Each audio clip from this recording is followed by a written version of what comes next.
multi-streaming. Hopefully it's okay. You're on episode 20? Get out of here. You're not allowed to be here unless you've watched the entire thing. No, I'm just kidding.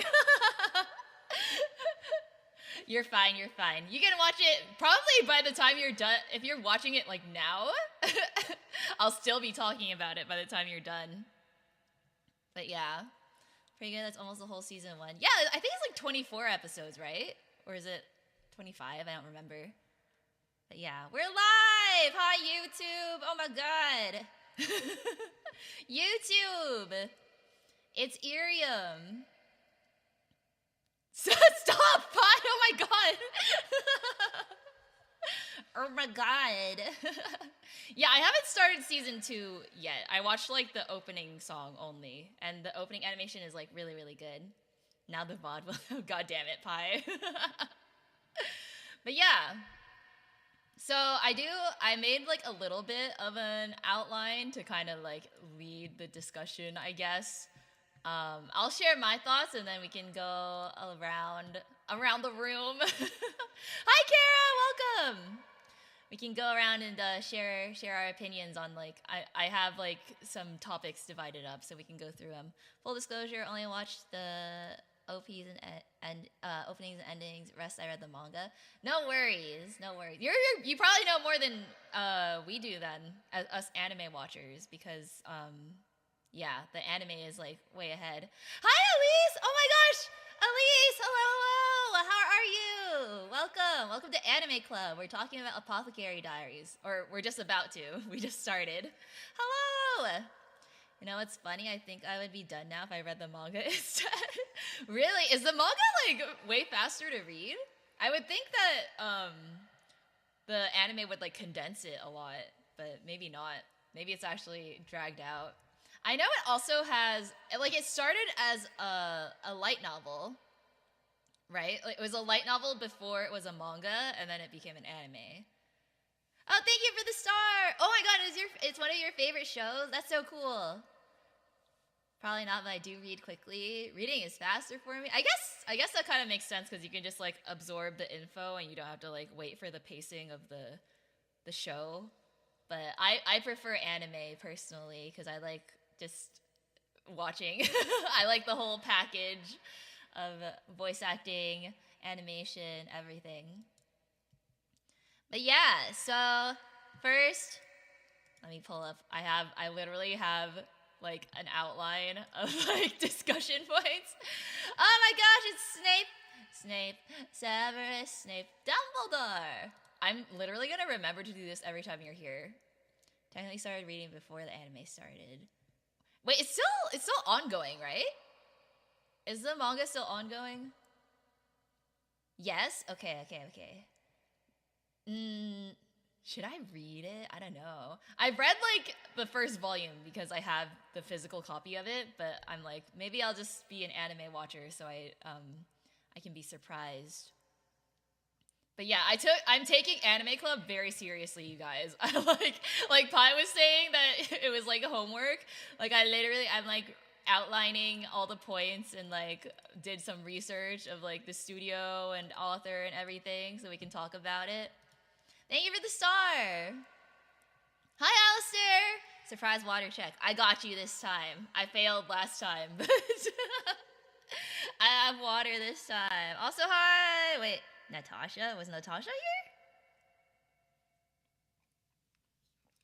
Wait, is it in the YouTube chat?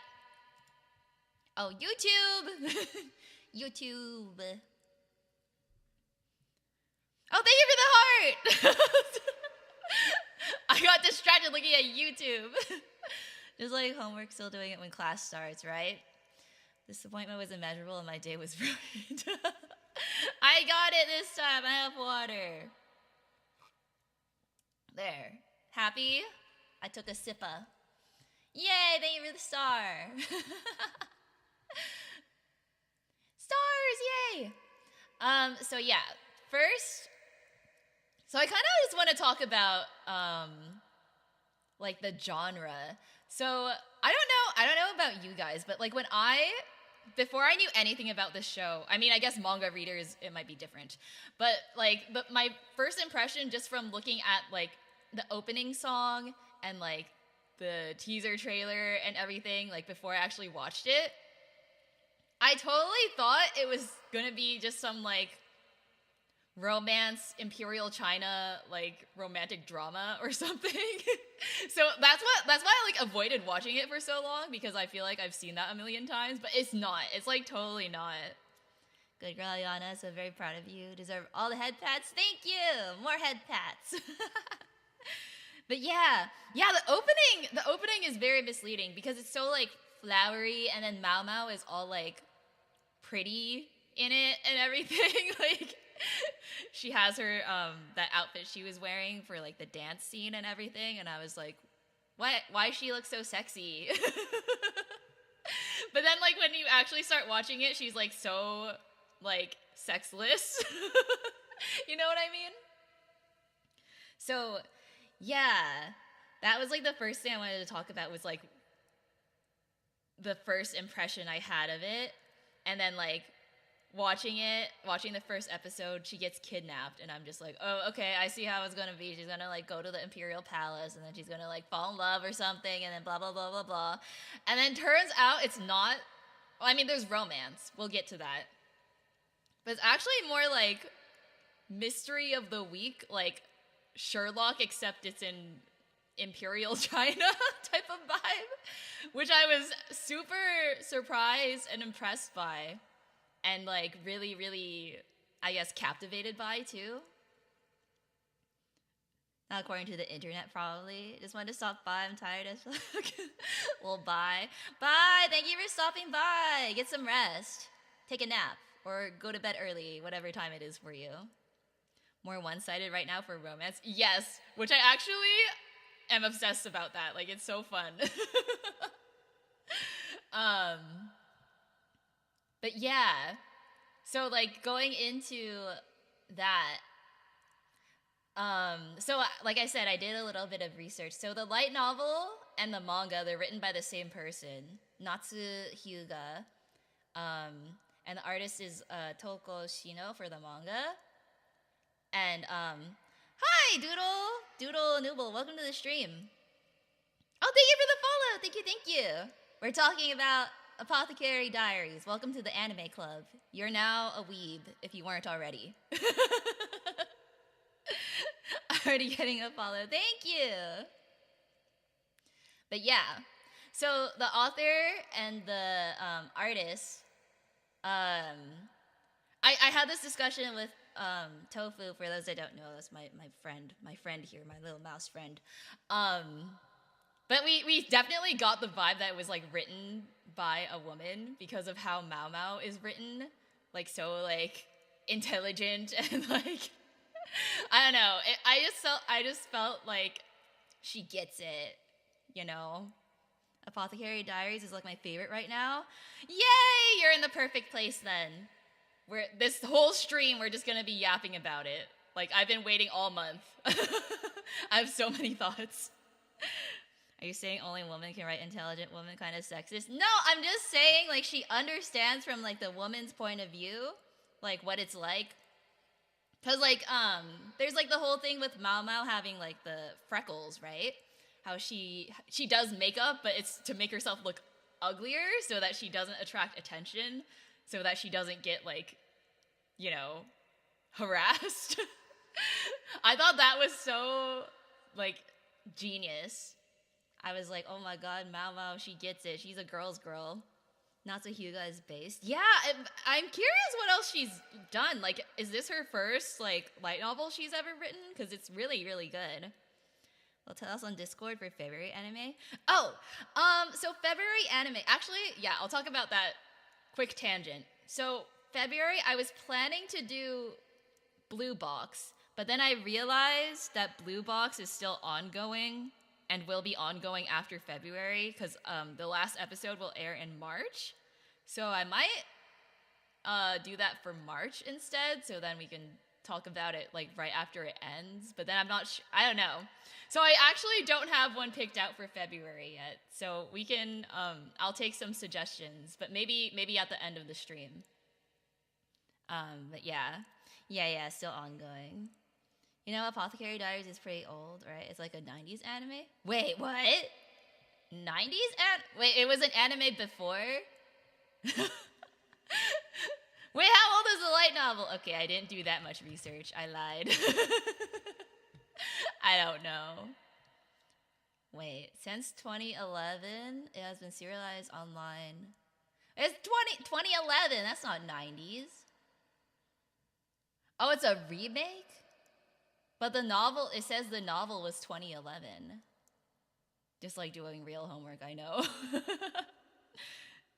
Oh, you guessed it. I mean, like 2011 is very different from 90s. But I didn't know that. I didn't know it was a remake. That's really cool. I'm looking at the wiki now. I'm like, did I miss anything else? But yeah, again, I don't know anything about the light novel or like much of the manga, so I'm judging based off the anime alone, pretty much. 20 years apart, yeah. So you could have grown an adult child in that time. But yeah, so back to Apothecary Diaries. I'll talk about the February anime at the end. We'll decide what to watch next. I have a couple things in mind, but maybe I'll do a vote later. But yeah, so that being said, so light novel, Natsuhyuga, artist Tokoshino for the manga. And then I thought this was really interesting. When I looked up who the writer and director is for the anime series, it's a guy. It's fine. But it's Norihiro Naganuma, who did The Ancient Magus Bride, which I never watched, but when I like looked up what about that series, I'm like, wait, that's actually kind of a cool like I can kind of see how he went from that to like this and his like directorial kind of growth from it, even though I didn't watch the first thing he did, but like from the trailer and like the concept of it, it's like interesting. I do kind of want to go back and watch that now to compare what his directing style is like. Yeah, interesting, right? I always like looking up writers and directors for anime and stuff. He also did, he's been like an animator and storyboarder and stuff, like series composition person for a lot of anime, but he's only had like a couple series that he's actually like directed on. So I think this is gonna be his like, big break pretty much. But yeah. And then music, so I mentioned this a couple streams ago, but music is by Kevin Penkin, who did Made in Abyss and Tower of God, which I thought was so interesting because it's so Asian, it's so Chinese, all the Chinese instruments and everything, but it's made by some like Australian guy. He's some kind of like musical genius because I actually love the soundtrack a lot. It's so good. Like every time they would play like the episode preview song, like jingle, I don't know if you would call it a jingle, but it's so good. I was really, really impressed. And then yeah, a lot of people liked his work in Tower of God for sure. Yeah, I never watched that that anime, but I watched the episode of Trash Taste where they like interviewed him. And I thought he was like a really interesting guy. Like what kind of path do you take in life to get to that kind of position? Like I'm so curious. It's so interesting. But yeah.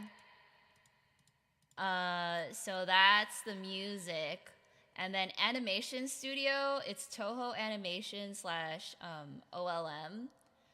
Animation, I would say, you guys could tell me your thoughts on this too. There's a lot of it that's like really, really good. Like they have their money shots for sure. like especially like the opening credits, they like put all their budget into making it look like really really good. Remember a white dude played some ancient Japanese instrument on stage for a Game Awards or something? I think it was for a Ghost of Tsushima thing. So these things happen. Yeah, I mean, I feel like that's good, like a cultural exchange. Like if you're willing to learn it and like adapt to a style, like I feel like why not? I think it's great. But yeah. Yeah, money shot. It's like we actually call it that in like animation and stuff when it's something that you like put a lot of budget into. So for example, like the opening, like season 1 opening with all the like flowers and everything and Mao Mao dancing and like it's so fancy and like probably took a really long time. But there were part of this is probably because it's like on the TV schedule and everything. So I'm sure like if it came out on Blu-ray, maybe they like made some fixes or something. But there were like a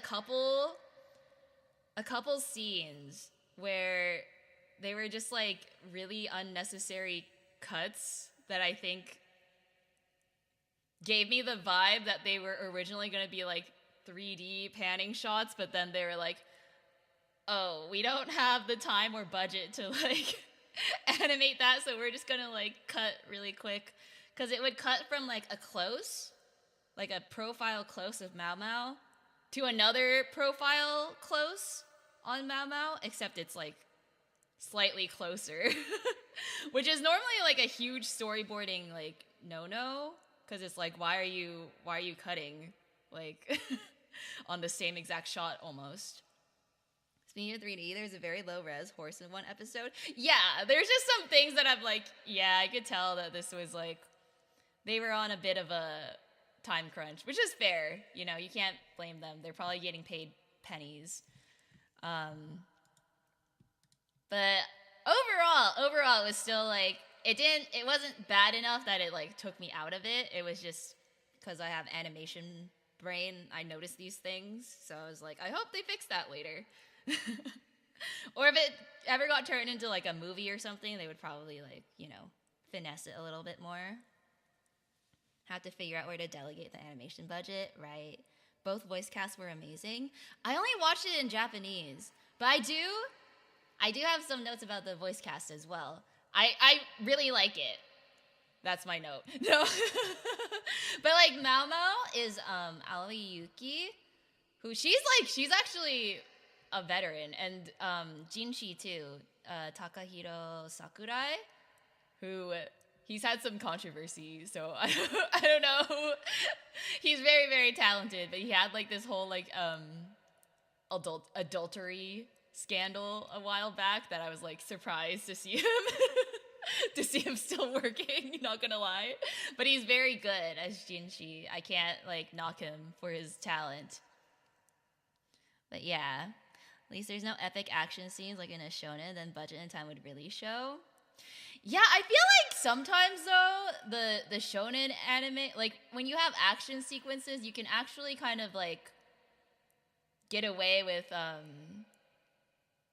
you can get away with more. When it's slow, like subtle movement is when it like starts to look really bad.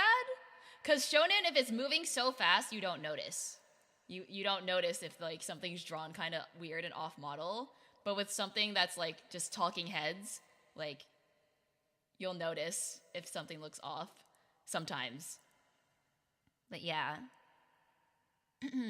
Dub is great. Kaiji Tang? I do not know who that is. Let me see. Oh, he went to UC Riverside. Interesting.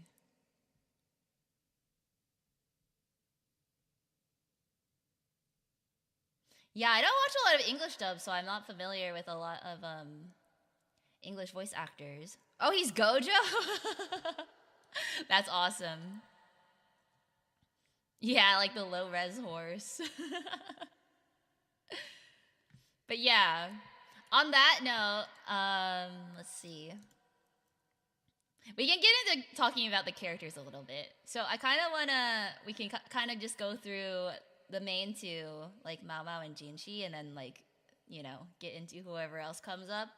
But yeah, Mao Mao, obviously, like, we all love her. I love that she's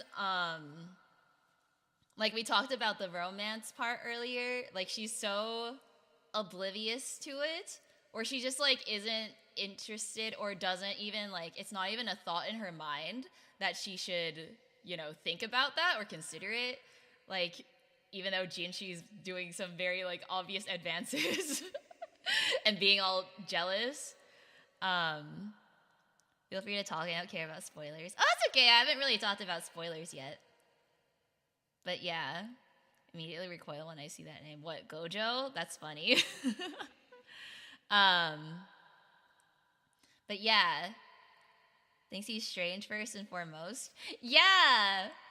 Yeah, or like childish. Like, she always calls him like immature, or like a kid or something like that, which I think is really funny. But yeah, like I mentioned the first episode where she's talking about her reaction, or I was talking about her reaction to getting kidnapped. It bothered me at first how quickly they like brush past it, because she like just gets thrown into a basket and then like ends up in the Imperial Palace.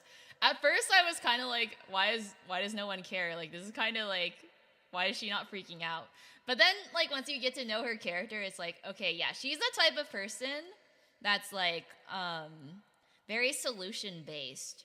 Like, she has a matter of fact attitude towards anything that happens to her, even if it's bad, which I think is really cool. Because her reaction was just like, well, I can't really do anything about this. Yeah, rolls with the punches. Like, I can't really do anything about this. So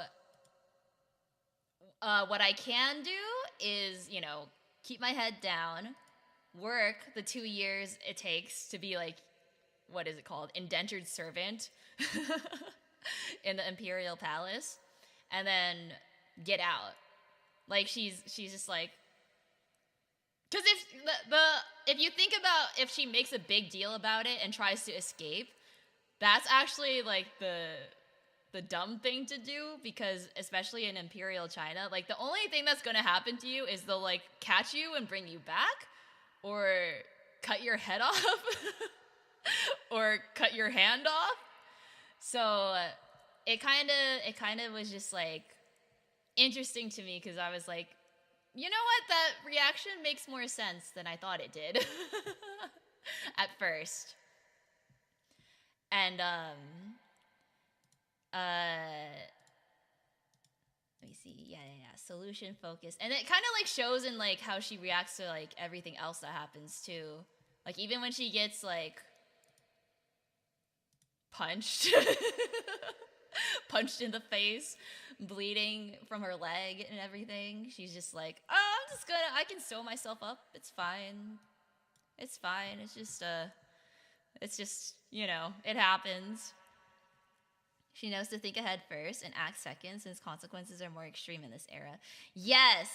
And then she knows how to, like, keep her head down, which I think is interesting, like I mentioned before. Like, with the whole, like, drawing the freckles on, and, like, at first he was trying to not, become Sherlock Holmes. But then Jianqi was onto her, and that now she's like kind of like, helping with solving all the mysteries and everything, which I think is cool. But yeah, that's really cool about her. And then the whole, like, of course, the poison thing, her being like some mad scientist character. I think that's such a like appealing part of her character, because she's so like nonchalant about everything else, like romance, relationships, all that stuff, trying to look, sexy or whatever, appealing to the male gaze. But when it comes to something she's actually passionate about, which is like poisons and medicine and stuff like that, she just like gets so into it, and like I think that's a really appealing part of her character, personally. That she's just so, she gets really cute. I like when they do the little like cat ears too on her head when she's like, like give me the medicine. I forget which was the one that she really wanted from Jinshi, but like she gets really really cute and passionate about it. And then I feel like Jinshi, because he's so hot and pretty and everything and everyone wants him, like the fact that she doesn't want him actually like appeals to him more. And then he sees her being like cute and passionate about something else and then is like, wait, I want that for me. So like their whole dynamic is just so very very interesting. Yeah, the Bezor, or however you say it. Yeah. Saw a fan art of him with a thick dumpy. Oh my god. Wait, we can talk about that too. The fact that he's like pretending to be a eunuch. And I believed it at first. Because they don't reveal it until later. So I was like, wait, but if he doesn't have, like how's that gonna work later with Mao Mao? But turns out he's fine. Turns out he actually is fine. Turns out he and Mao Mao can get it on if they want. I'm not spoiling that. Wait, okay. I don't know what happens later, but I'm assuming Mao Mao probably finds out at some point. Oh, by the way, I really loved the episode where Mao Mao did his makeup. I totally thought it was gonna turn into like him cross-dressing as like a girl, but then yeah, she ended up making him ugly. I got it. That was so funny. I got a kick out of that because I thought she was gonna make him like a woman, and then she like destroyed his skin and like made his hair all gross and oily and gave him like really stinky clothes. Like he's not that ugly. Yeah, even with all the makeup and like all of that she did, like he didn't end up that ugly in the end. It was actually fine.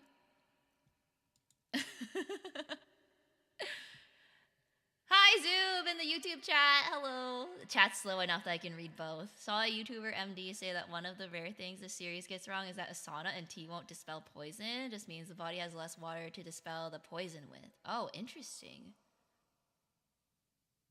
Wait, yeah, because you don't exactly like sweat it out. It would still be in your system. I think that's a thing. I remember like reading like a story in elementary school about like Native Americans when they had like fevers. Maybe it works if it's like a virus or bacteria or infection or something, but it doesn't work if it's poison. Because poison, maybe because you ingest it, so maybe the only thing you can do is like poop it out. Maybe I don't know the science behind it exactly. But also like the fact that this is like freaking Ming Dynasty and Mao Mao like knows all this stuff just from either learning from her dad or like experimenting on herself. I think that makes her seem like even smarter for the time period that it's in. But yeah, only poison related thing I've seen in a show is like Breaking Bad. The rice and beans. That was iconic.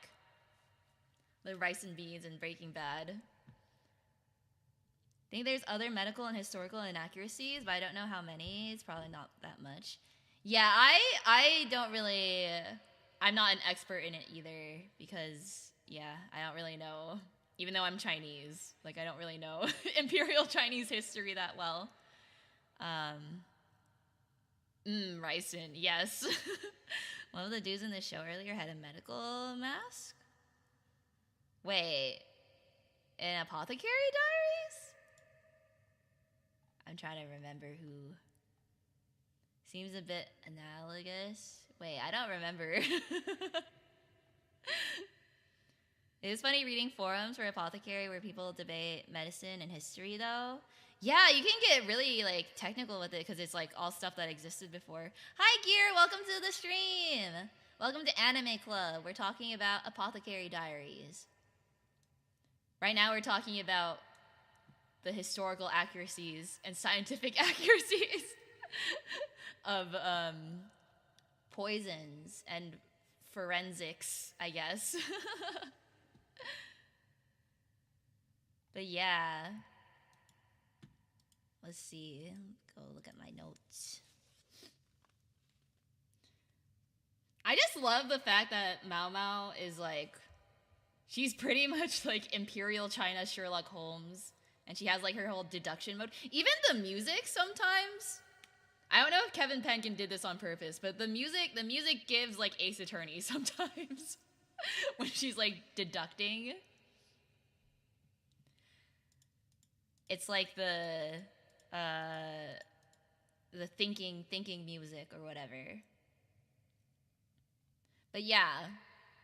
Also, despite like what I said in the beginning of like being put off by being put off by the series at first because I thought it was a romance, I actually do really ship her with Jinchi now. Like, despite not wanting it to be a romance at first, like their dynamic is so interesting, and I feel like not one that we see that often. Cause Mao Mao, she's like not really. We get tsundere a lot, but she's not really tsundere. She just like doesn't care. She's all tune without the dere. Mao Mao even showed up on the back cover of a volume of Detective Conan. Oh yeah, I think I remember you bringing that up before. That fits really well. But yeah, can't ship them with anyone else, right? Had a period of time where I read a whole lot of shoujo webtoons, so the shipping is fun. Yeah. I think for me it was just because like it being in Imperial China and also having the romance, I was anticipating it having those like, you know, the whole like political drama thing, which I think it still kind of does, but I don't know, it's done in a way that's not like annoying. It doesn't feel like some like Romeo Juliet, like, I don't know, political drama, even though there's a lot of politics involved, I feel like, in the show. But yeah, I get it, right? Because it's not really the main focus. It's like, I guess the romance could be kind of considered the overarching plot, while the mysteries are like the mystery of the week, like, thing. But then some of the mysteries also tie into like larger arcs that I'm assuming will get like, you know, brought up again in season 2 and everything. But for season 1, I was actually surprised how like separate, I guess, each arc was from each other, which I actually enjoyed, because it would have felt really long, I feel like, if it was just like 24 episodes of Mao Mao Jinchi romance or something like that. But yeah, I also like how Jinchi is just so, he's cool, but then compared to Mao Mao, he's just so like goofy and like, yeah, immature. And really jealous. Like, oh my god, when guys get jealous in like romance dramas, I'm just like, this is the best. This is so fun. I like it in Blue Box too, when like Taiki was getting jealous of what's his face. I don't remember the other guy's name, but like, this is such good drama. At the same time, I was surprised how intertwined some of the mysteries were. Right, yeah. Like, they seem very standalone, but then, like, each thing kind of, like, leads into the other in some way.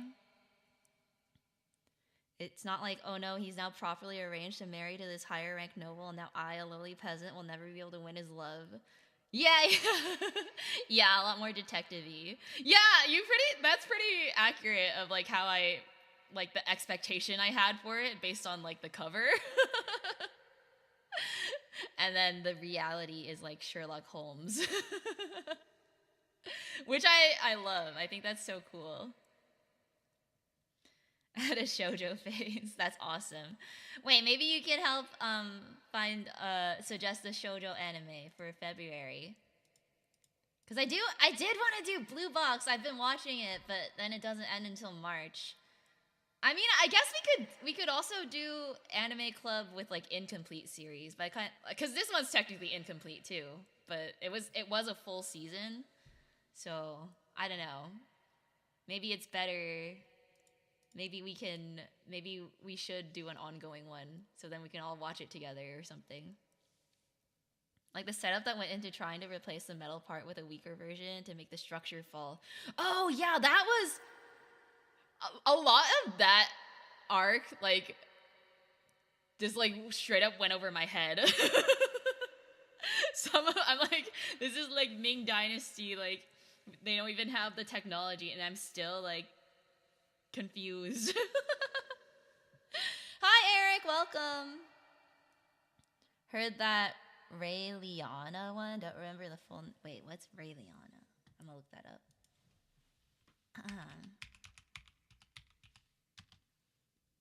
I'll read Zoob's chat over on YouTube. Clearly, some sort of grand conspiracy can't get into over episoding stories. The story is definitely serial enough. Yeah, I do feel that. Yeah, it's like it's very mystery of the week, but at the same time, like you're following.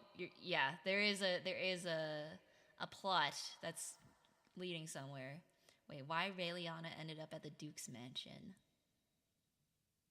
Oh, wait, this is it's a manhwa. But it's an anime? Wait.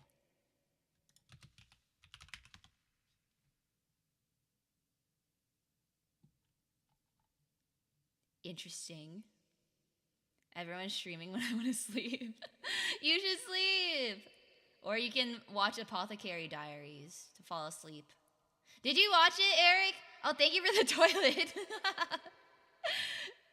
Have you watched the whole season? I think it had an anime adaptation. Didn't keep up with the anime news though. Yeah, I see it on Crunchyroll now. I saw it when I googled it. Wait, how many episodes is this? Is it ongoing? Oh, I see 12 episodes. I tried, but it didn't grab my attention. No, you have to keep going. Go past episode 1.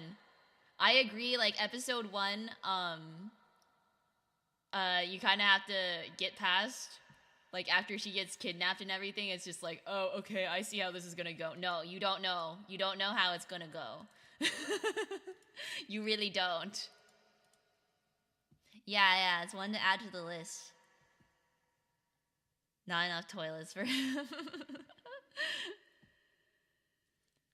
Also, yeah, YouTube, you can see the IRIAM UI now. That's cool, right? But yeah, I was blanking out on it way too often. It is a bit of a slow burn. But like when it gets good, like when it starts cooking, it's cooking.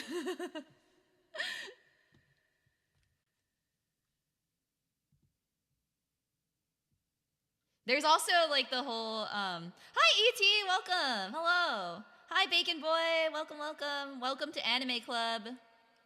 Welcome to Anime Club, fellow weebs. We're talking about Apothecary Diaries. Welcome to my stream. It's my stream! Stop saying that. It's not your stream. But yeah. Ew. Why are you saying ew? My ears got blasted at the speed of space? What? What happened?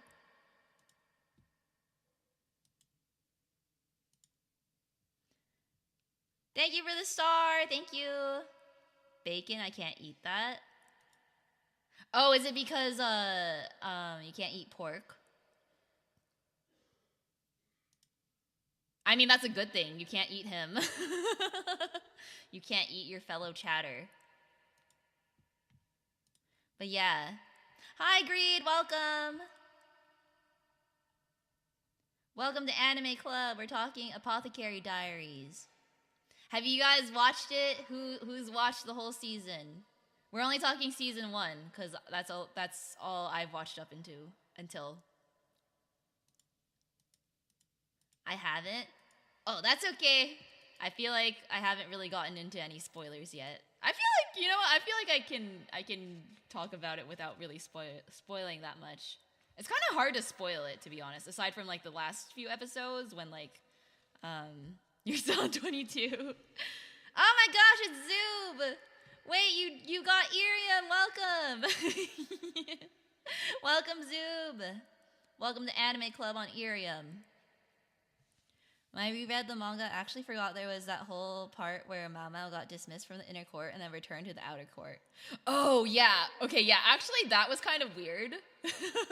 I will admit, that was a little bit jarring when that happened because I was like, what was the point? And then, like, when she went back home and her dad was just like, hey. Like, he wasn't worried at all. He didn't care that she was missing for, like, a year or two or something. He was like way too chill about it. And then she just like went back after it. Like, I feel like they could have milked that for more drama, but I guess it's fine that they didn't.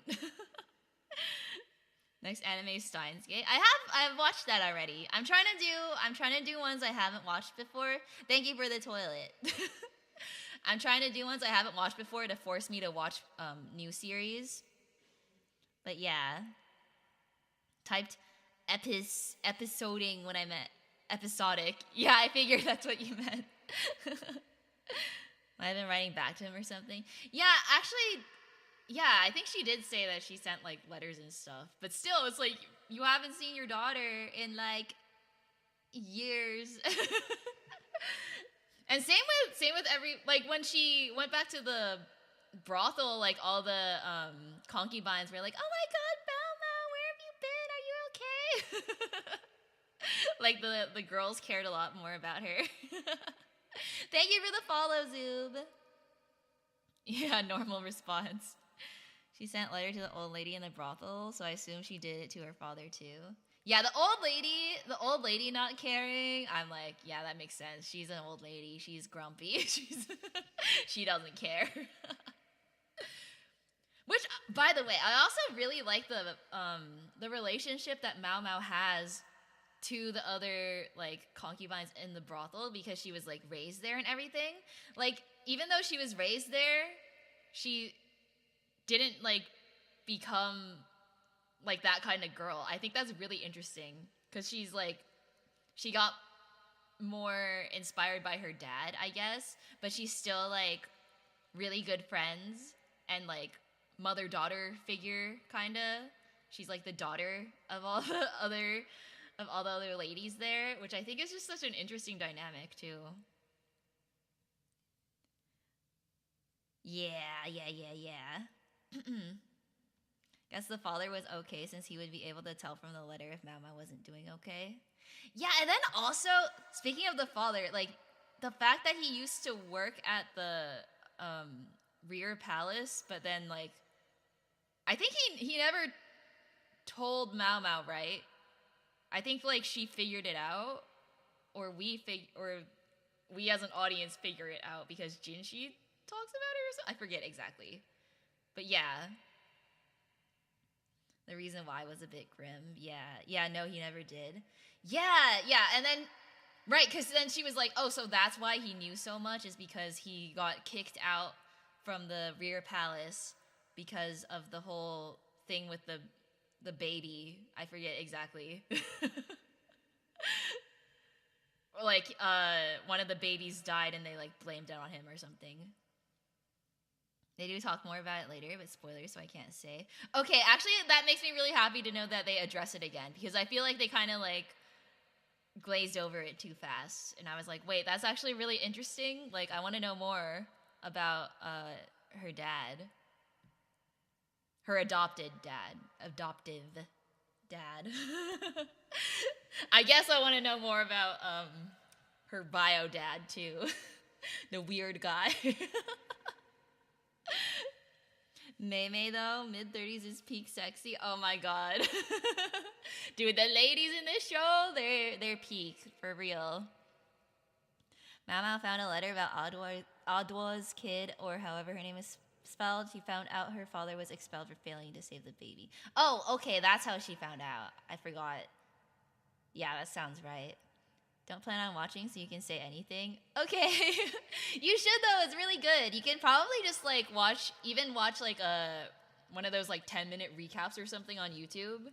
Maybe it'll get you interested in it. But yeah, not wrong. Cause I think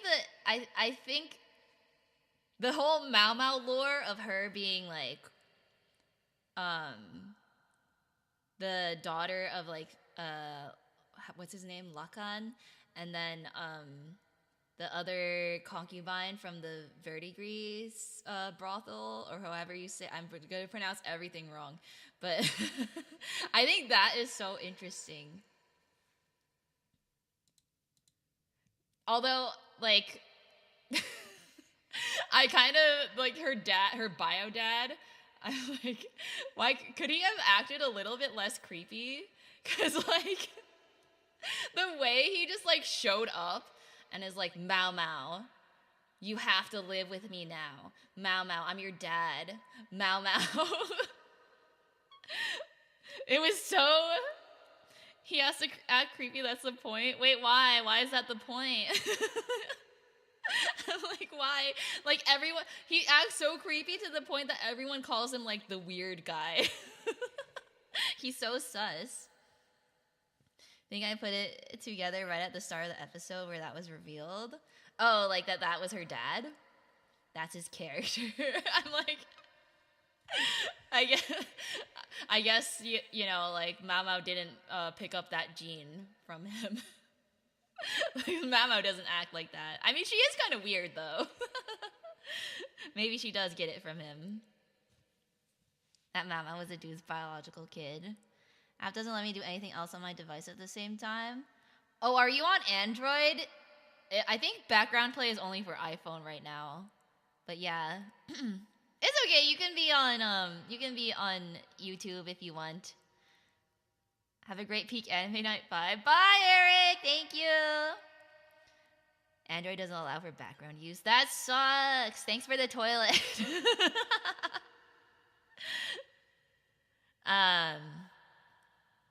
But yeah.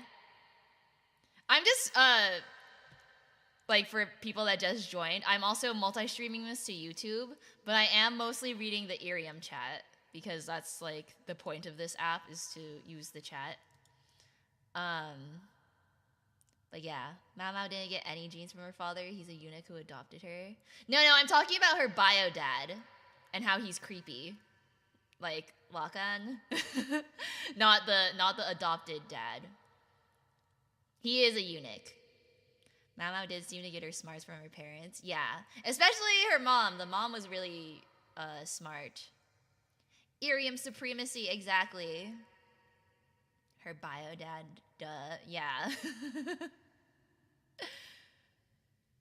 And like the whole like chess game, and then the fact that he's so like intolerant to alcohol versus Mao who can like drink literal poison. I thought that was really funny.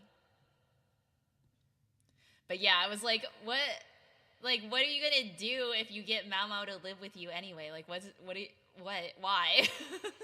What is that even gonna achieve? She still has to go work at the palace because that's what she wants to do, to like practice medicine and stuff. For Gore, her bio dad was revealed for a sec. Yeah, that's like right at the end of the season, so. But yeah.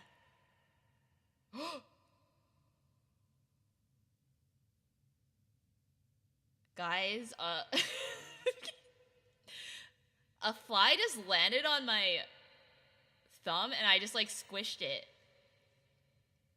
It, it just landed there, and like it was prepared to die. What the heck? It just like it literally landed on my thumb, and I just like pinched my thumb and killed it. Wait, I'm gonna wash my hands. Be right back.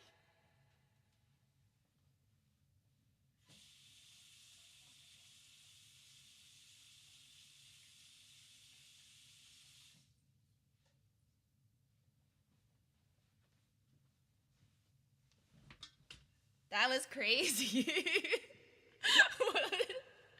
I know it was like, kill me, human. My time is coming to an end. That's crazy. Dude, it landed right there, and it stood. It was so still, and then I just like squished it. That's crazy. Anyway. Early on, when Mei Mei mentioned an old man who wants to see Mao Mao, I assumed it was a courtesan. Wait, old man. Oh, like, yeah, like her dad. Wait, courtesans are like women though, right? Imagine this happens every anime club night. Every anime club, we sacrifice a fly. every anime club. Oh my god, hi Dan! Oh, thank you for the pink glow stick. Pink glow stick. Thank you, Green, for sending me the pink glow stick. It's not karaoke night, I just felt like doing that again. Dan, you missed me murdering a fly live on stream. Oh, Mao Mao as a courtesan? Wait, dudes can be courtesan? Wait, in Imperial China though? Thought it was an old man who wanted to pay. Oh, I see. Yeah. Yeah, that makes sense, I guess. Courtesans are just people in the court, right? No, isn't that... Oh, thank you for the head pat! Thank you. Thank you, Dan. Is this praise for murdering the fly? Aren't courtesans like... That's like another word for like prostitute, right? Or am I crazy? Wait, yeah, that's what Tyler says in the YouTube chat. Wait, Tyler, get an IRIAM. What are you doing over here?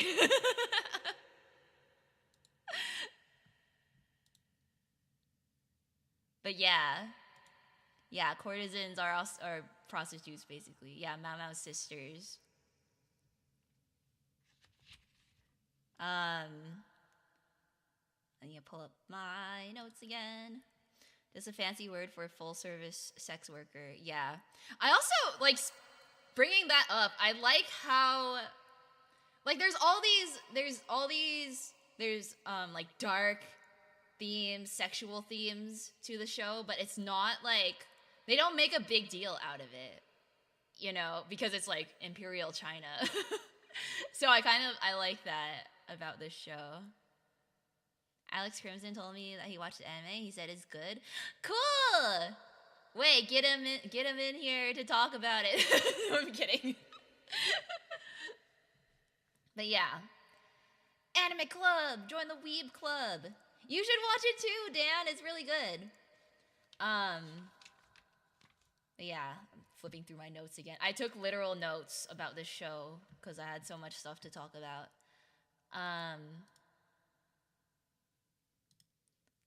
Like how you would bring up sensitive matters in real life. Yeah. They're just very, very matter of fact about it, which I appreciate. Like nothing. I mean, there are things in the show where they like do very like cartoonish, exaggerated reactions, mostly with like Mao Mao reacting to poisons or Jinchi reacting to Mao Mao. But when it comes to like the kind of like darker themes, it's kind of like. I kind of like how realistic it is.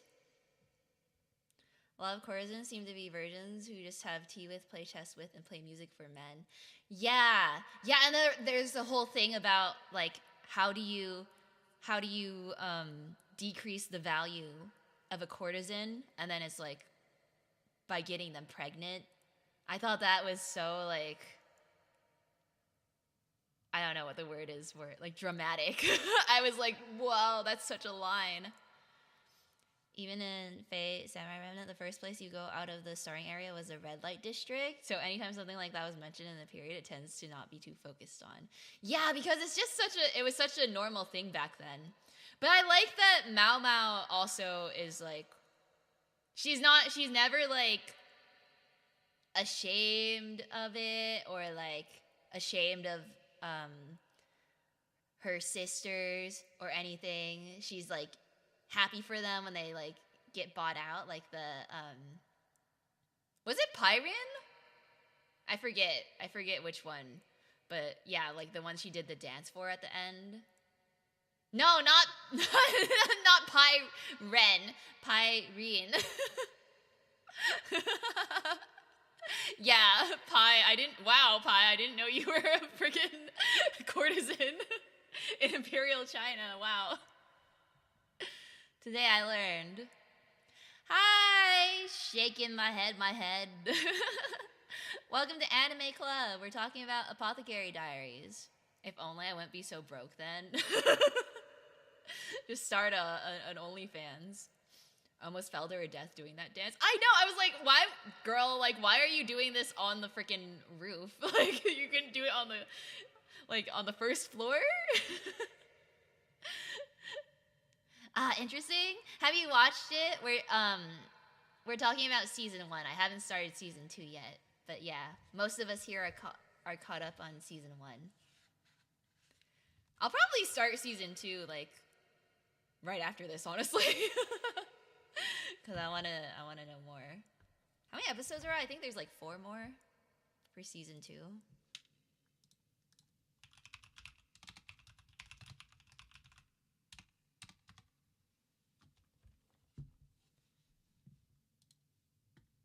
Most of us. I'll stop being the 1% soon. It's okay. I feel like you probably already kind of like know most of it anyway. Almost done with season 1. Let's go. I feel like the ending of season 1 is very dramatic. It's very good. It does make me want to keep watching. But it's not really a cliffhanger, which is nice. Like, even though a lot of the episodes do kind of end on cliffhangers, I feel like because I binged it maybe, like, it didn't really feel too, like, it felt very complete. I didn't feel, like, I wanted to know more, but I didn't feel like they left me hanging that much. The plot definitely gets thicker as the story progresses. You may have to reread or rewatch some stuff to figure out what's going on. Yeah, I definitely am gonna watch those like YouTube recaps of season 1. Yeah, it makes you think what's going to happen, exactly. There's a whole subplot about how Mao Mao's mom mailed Mao Mao's dad her own pinky, and Mao Mao's pinky as well, yet Mao Mao still has all 10 fingers. Yeah, I think the thing she said about that was that it was just like the tip of her finger, which apparently, like, the tip of your finger can grow back? Question mark? I don't know. I was also a little bit confused by that, too. Now that you've brought it up, I'm like, yeah. I didn't get that either. I was like, wait, was that... Why isn't she missing a pinky? Just the tip of the finger, I forget exactly. Yeah, because that's how she kind of, like, explained it away at the end, but... I don't know. I don't know if that's scientifically possible. Maybe if it is just the tip. Like, does she didn't seem like she's missing a fingernail either, though, because they showed her hands with like when she had nail polish and everything, and like her nails all looked perfect. So I'm like, did she actually get her, or is it like someone else's? Maybe it's someone else's pinky. Maybe it's a complete other like third person. Maybe at that age, but I knew a dude who lost the tip of his finger back when I was in college. Yeah, like normally you would have to still like reattach it, right? To get it to grow back all the way, or like, you know, to look the same, to look like a whole finger again. But I don't know. I'm not a medical surgeon.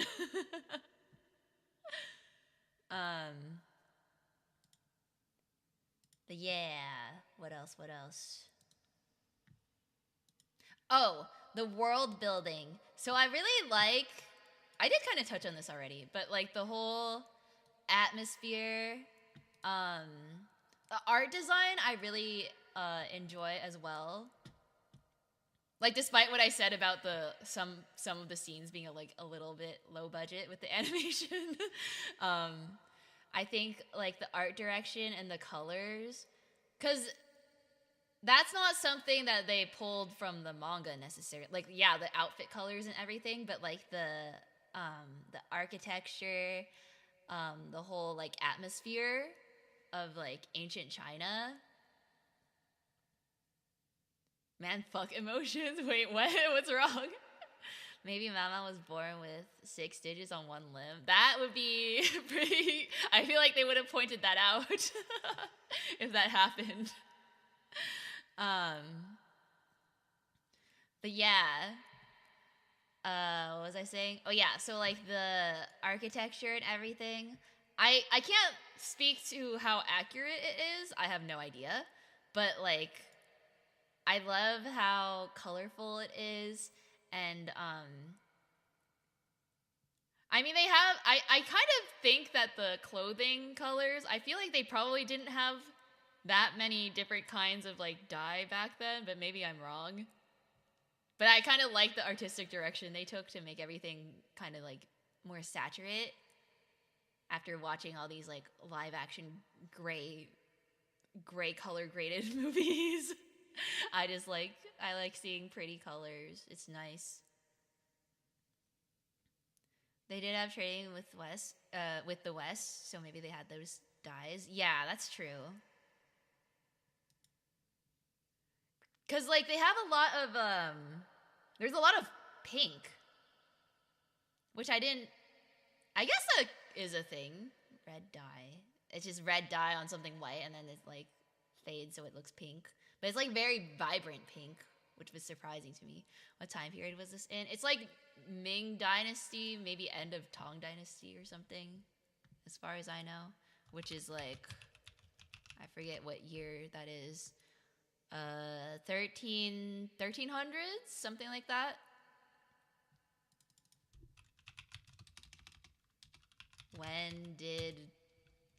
Did Europeans invent dye stuff?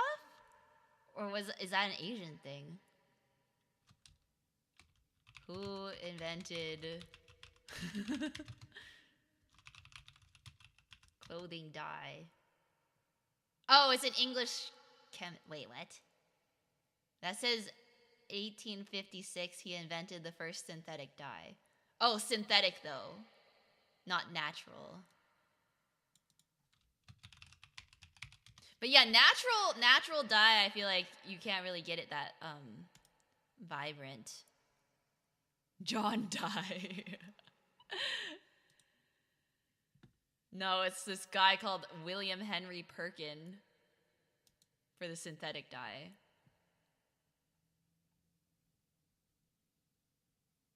Oh, Tyler says the Greeks. Really? The Greeks? Whenever I imagine like Greek, like ancient Greece and their clothes, I just imagine them as like all neutral colors though. Like white, beige. Probably because that's what all the statues look like.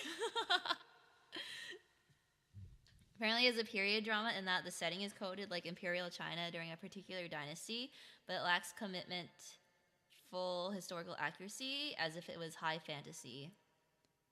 I kind of like that about it too. Like they don't have to stick to it exactly because it is still like a fictional story.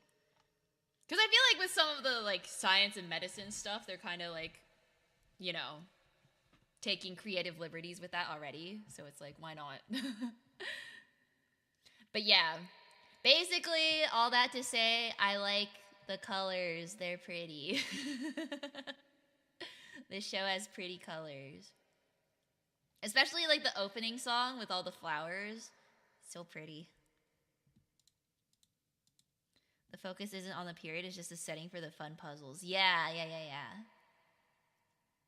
And I guess it's kind of also a way for them to make the puzzles harder, or not harder, but like, you know, like she can't just like Google something on her iPhone to solve a puzzle. Like there has to be a reason that she knows these things, which I like, because it's like she practiced medicine for years, or did a bunch of like mad scientist experiments on herself to build immunity to poison, and then is able to solve puzzles now.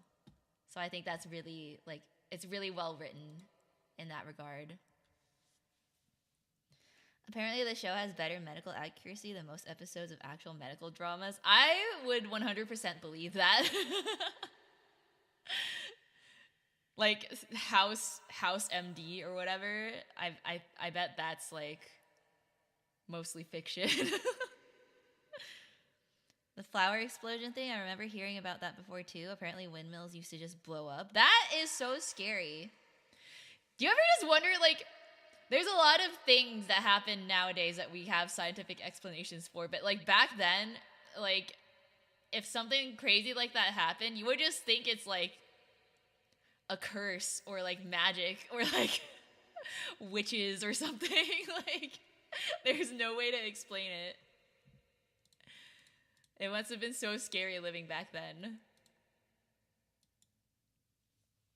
The mysteries do kind of become more puzzle-like in some later chapters of the manga. Ooh. It would be interesting to have it as like an Ace Attorney style game. Have they done Apothecary Diaries, the video game?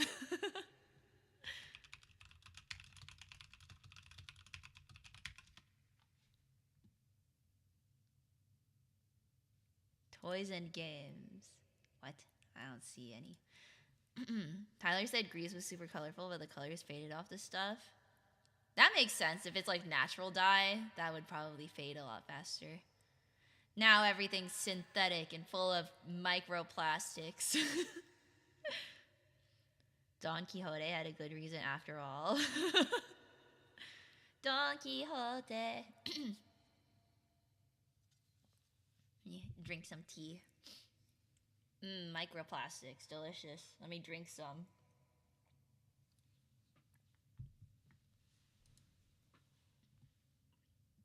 Wow, I really can yap about this anime for an hour straight. I've already done it.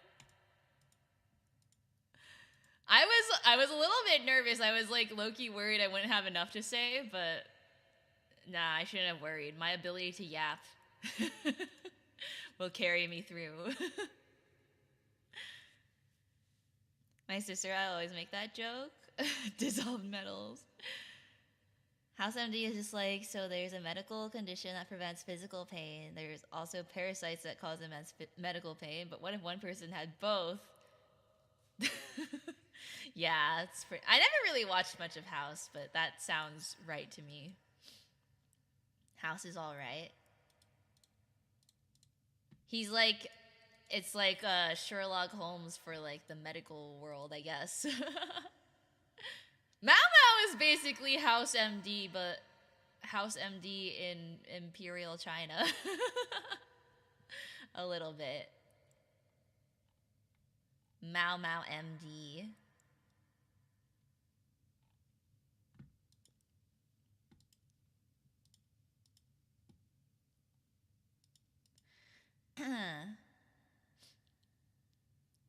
Reminds me of that video game series Trauma Center.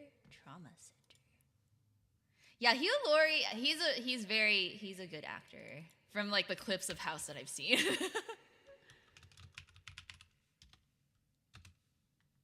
Trauma Center. Wait, no. I googled Trauma Center and it like just gave me actual trauma centers in my area. Oh, thanks for the star, Zoob. Honestly, I know Hugh Laurie first from Blackadder, so hearing him with an American accent is jarring. Wait, he's British? Wait, what's Blackadder? Wait, I didn't know this.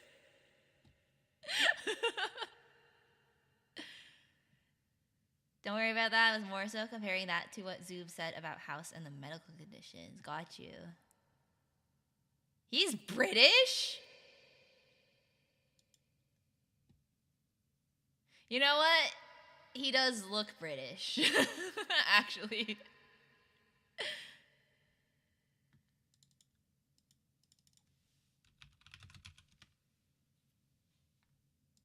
With the, like, jaw.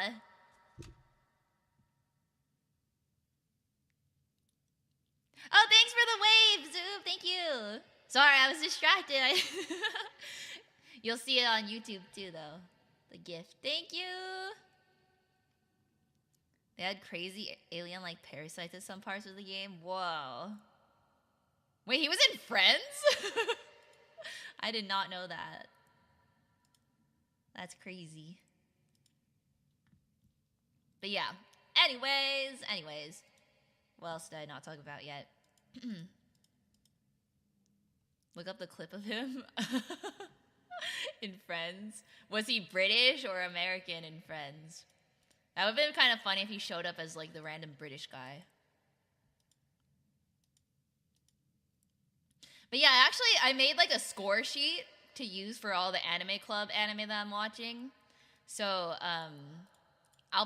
maybe I'll post it after the stream or something. But I have it divided between, like, story, animation, and soundtrack, and then to make an overall score.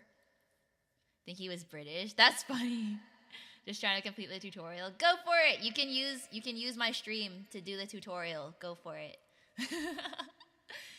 You can spam comments. I'll allow it.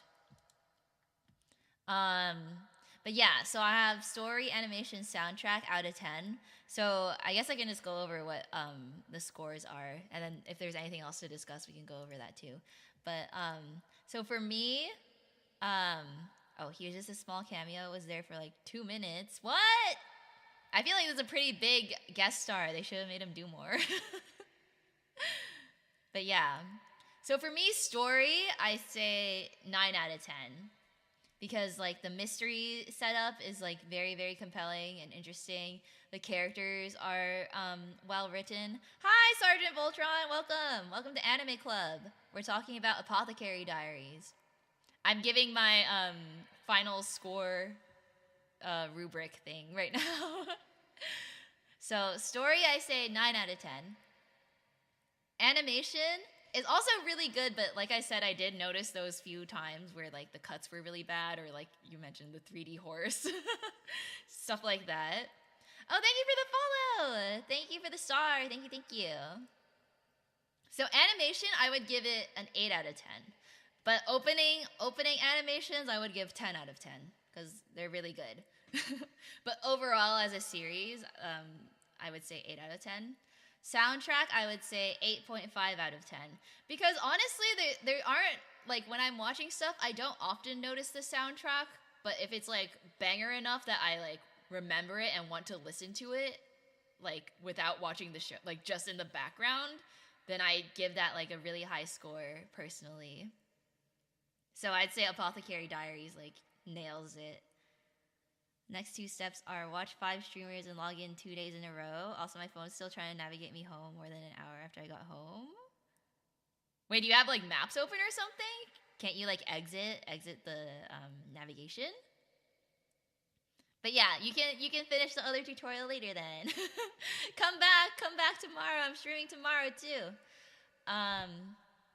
But yeah, so overall, like, averaging all of those scores, I'd give Apothecary Diaries an 8.5 out of 10. Pretty good. Whoa, wait, what? What happened?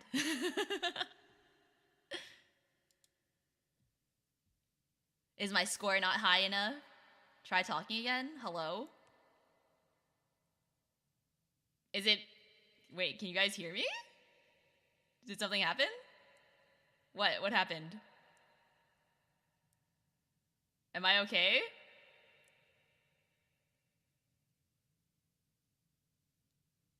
I'm fine.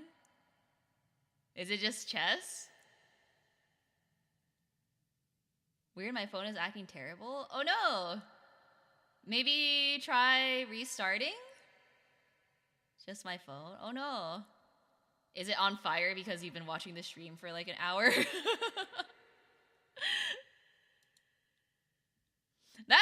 I saw someone I was checking the App Store page for IRIAM because I was putting the link in the description and stuff and on stream on YouTube. And like someone left a review that you should be able to change the resolution of the stream so that it uses less data.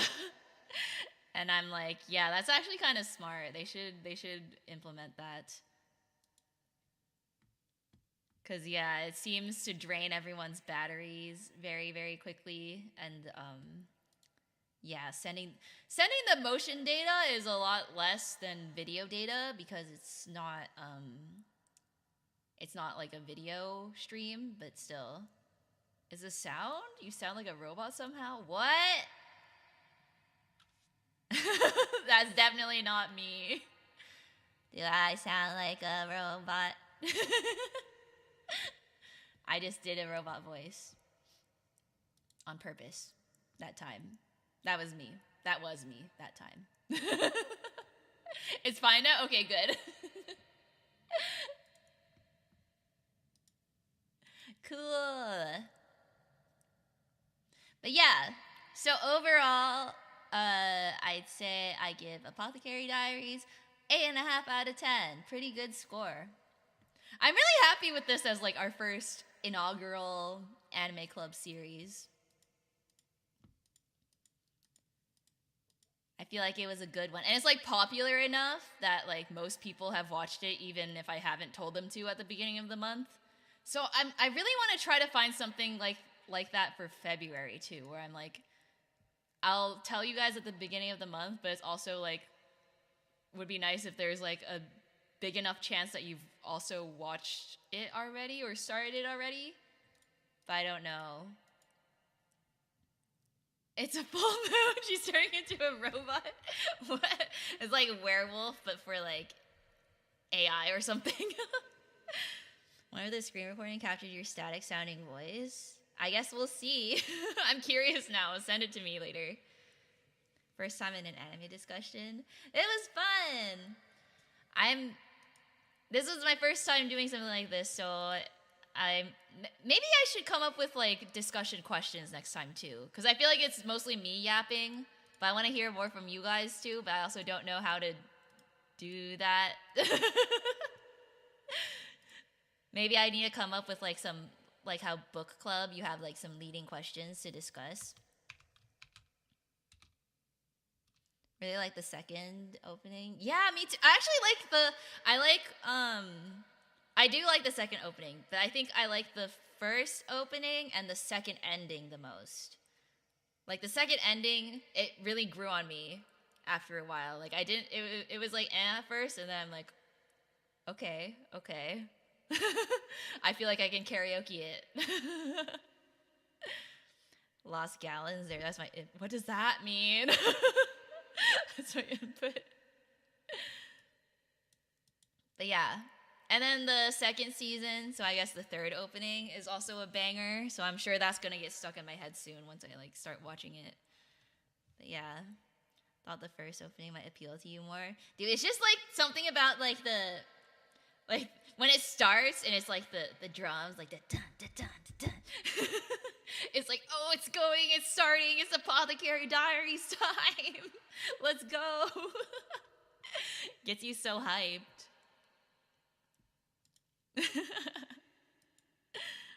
I do enjoy the puzzles. That's cool. But yeah. Plus I really like that band. Yokuo Shoku Shakai, I think is what they're called. I really like all their songs. So I was really happy they did an anime opening. Can't say a lot about the OPs. I watched them once and had to skip to finish on time, right? Well, I think the first opening is kind of like the one that went viral. So, quote unquote, I guess. Like that's the one that people recognize the most. Like OP2's song because it's very melancholic but still upbeat, which is a hard balance. You know what? That's true. That's true. Because, like, the first Hana ni natte is very, like, hype the whole way through. It's very kind of, like, she belts a lot and, like, it's very catchy. But then the second one is a little more, yeah, melancholic. But, like, in a good way. That's a good way to describe it.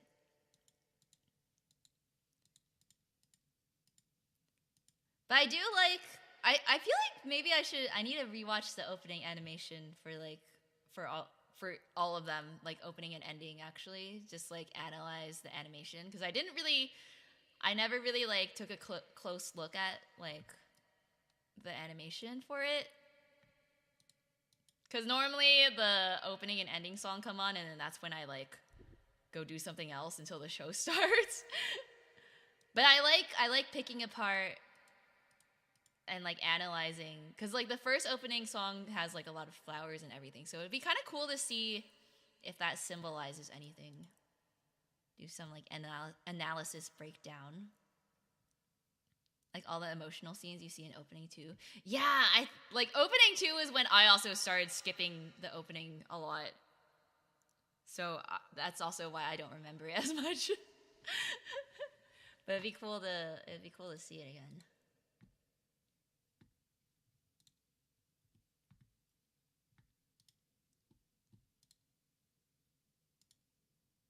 I'm actually gonna go look at it.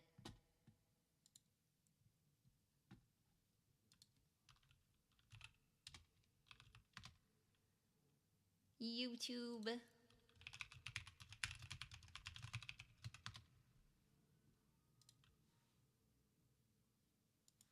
Oh, it's muted.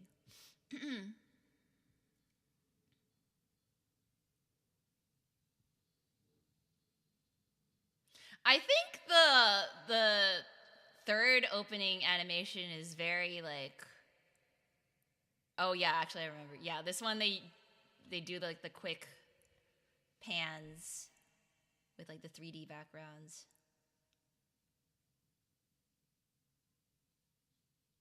Yeah, the second opening shows a lot more of the actual plot. The first opening is more like flower symbolism. And then the third one I can't tell yet because I don't know what happens. I don't know how much it reveals. But I like that it's kind of there's a lot of more like abstract stuff in the third one. Opening 2 had really good timing too, like when all the characters are animated for up for like half a second, but they're very nice movements. Yeah. Including the buff guy. I love the buff guy.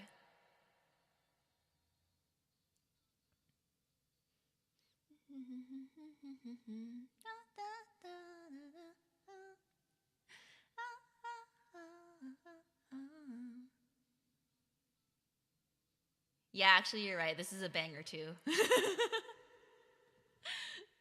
I will say the first one is just like so, it's like instantly an earworm though.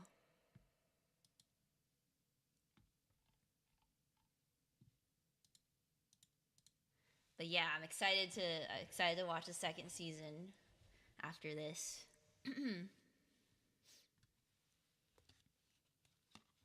But yeah, let me see if I had anything else outlined. Otherwise, we can pivot to discussing what we're gonna watch in February because I'm still not sure. What was your what was your favorite I was gonna say character, but I feel like that would be Mao Mao for like everyone. Unless it's not. Is anyone's favorite character not Mao Mao? Speak up, chat. Because for me, it's just like, it's Mao Mao. Like, she's the main character. She's the best. Jinshi is a close second. And then aside from favorite character, keeping my hands down. Love her, she's great, right? Then what's your favorite mystery so far? I think for me, I think honestly, like the last one where it was like they did the whole reveal about her dad and stuff, her mom and dad. I thought that was like peak. That was the most like mind-blowing to me.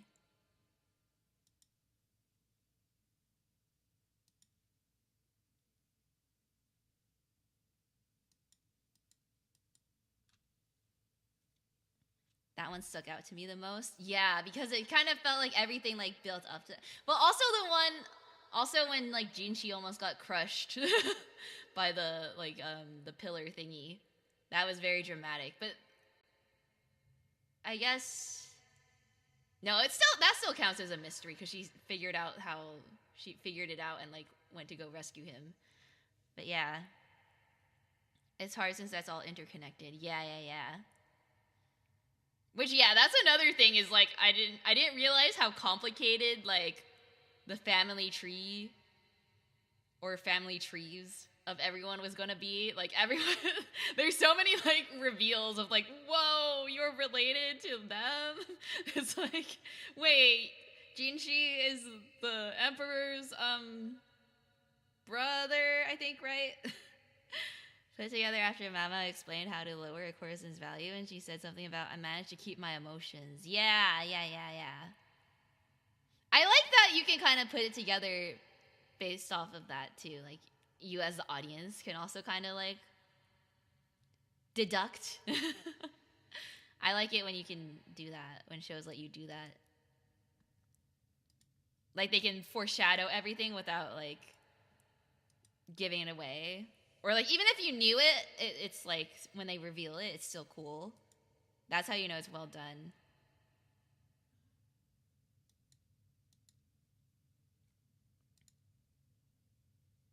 But yeah, I guess everyone's favorite character is our best girl Mao Mao. And then our favorite mystery is the bio dad mystery. Like when Ace Attorney has earlier cases involved in the final case, but in Apothecary, it's like every mystery is somehow involved. Yeah, actually, that's a good comparison. Yeah, when like everything just like connects at the end. It's the whole Chekhov's gun thing, right? Like if you show a gun in the first act, you have to use it in the third type of thing. Like, that's good screenwriting or storytelling. Yeah.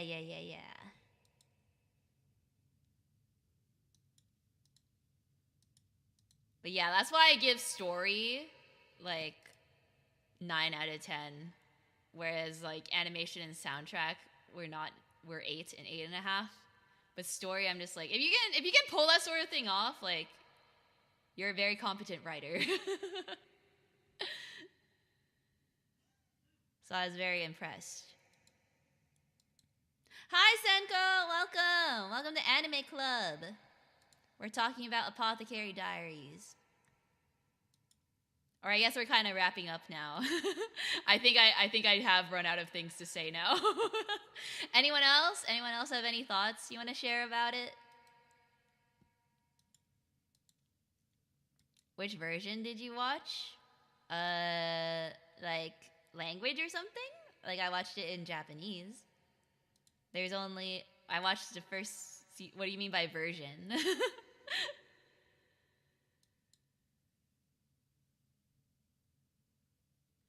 That kind of way of connecting mysteries is really easy to mess up if you're not careful. Yeah, it takes a lot of like planning and like thought beforehand.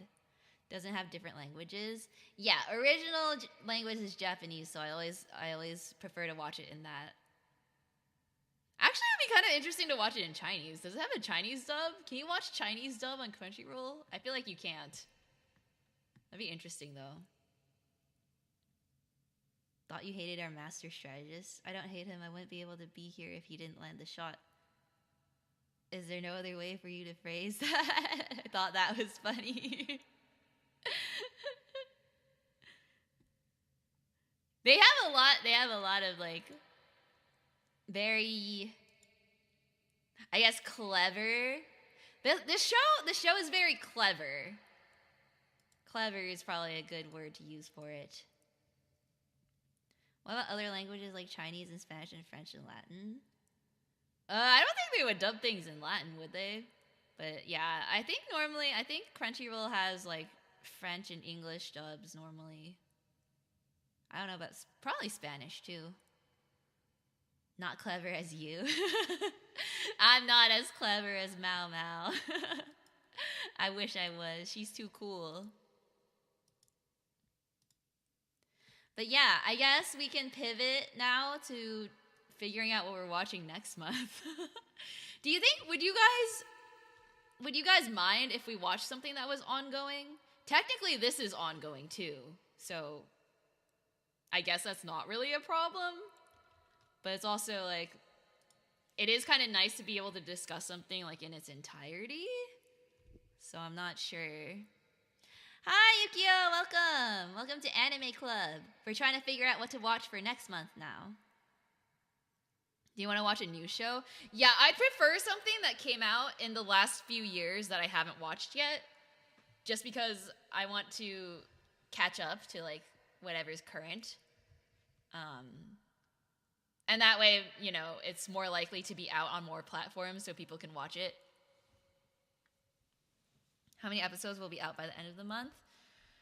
Probably like 20 something. There's 25 total, I think.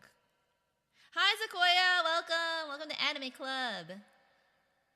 Oh, yeah, I still need to watch Fate Strange Fake. I think that will still be ongoing by the end of this month, though. But yeah, I didn't watch the pilot yet. I know I said I would, but I ended up falling asleep. I should watch it, though.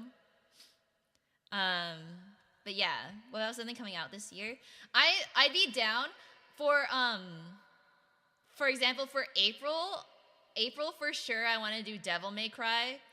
Although I'm not sure if Netflix is going to do that thing where they release all the episodes at once or like week by week. Because if they do that, then I might want to save Devil May Cry for May when there's more episodes to watch. So I guess I'll have to wait and see for that one.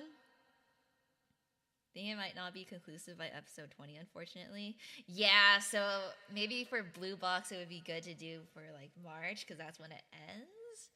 But I don't know. I just wanted to find something like shoujo-y for February, but it doesn't necessarily have to be either. Like I don't think we have to pigeonhole ourselves into that if we find something better to watch, but wasn't that some old game? How do we watch a game? They're adapting it to a new anime. It's gonna come out in April. The opening song got released recently. I think Alex posted it in the Weeb chat. It looks awesome. I'm so excited. The style looks so cool. What determines how many episodes they have? It's just whatever the production company decides and or the TV company where it's airing, how many episodes they order. Sorry, I just like was taking off my blanket. It got too hot. Oh yeah, Raeliana. I don't know anything about that though, so like maybe I'll look into it more. For me personally, from like the style and genre alone, it looks like something I wouldn't be interested in normally, but I thought that about Apothecary Diaries and then ended up being really good, so maybe it's actually really good. Is the show scary? Isn't that show about devils that may cry? I would imagine it's probably going to be more action-y because that's how the game is. It's like an action game, so... I mean, there's scary, like, devils and stuff, but it's not really like a horror game. Tsuki ga kirei, Snow White with the red hair. Oh yeah, I remember you mentioning this one. 2017.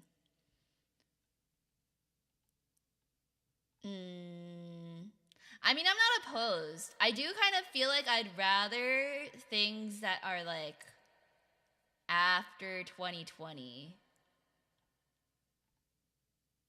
so I can keep up with what's new. But I also should watch stuff I haven't watched before in the backlog, so I don't know.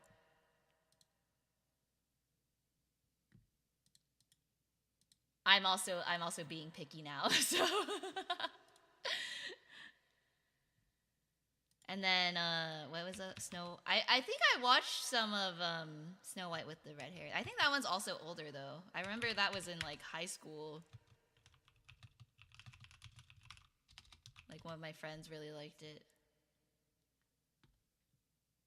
Yeah, it's 2015. You're new? Yeah, I'm new.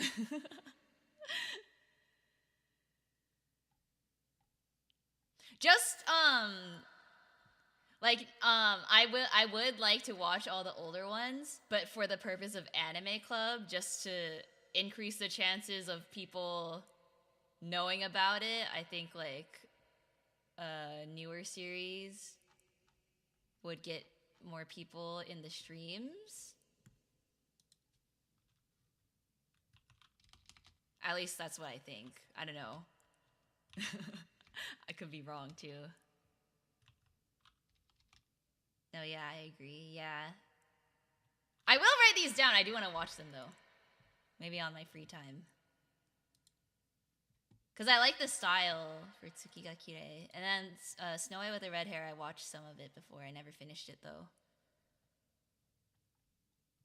Let me see. Anime list. There's A Sign of Affection. That one got really big. But I also heard it was kind of mid. I started it and never finished it. It's the one about like the deaf girl. And then the guy like who knows sign language, I guess. At the part where Mama's grooving. She do be dancing. Yeah, she's grooving. And before the manga is better. Hi, Xenax! Welcome! Welcome to the stream. Welcome to Anime Club. We just finished talking about Apothecary Diaries, and we're now trying to pick the series for February. We're looking for something romantic to watch, I guess, for Valentine's Day.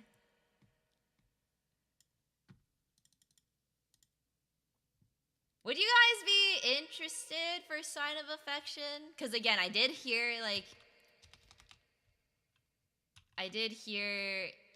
it's kind of mid. Or like it starts good and then it doesn't like end that like interesting.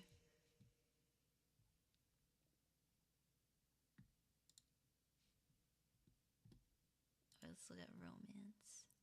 Oh, there's Yakuza Fiance too. That one had like an interesting style. Haven't heard of this one before, but I could check it out. Hate the word mid. Oh, I'm sorry. Now I'm gonna use it all the time. Just how like when Eric said he hates when people say that's crazy, it's like now I can't stop using it. People use it so aggressively. Yeah, Pi, why are you so mid? Stop being so mid.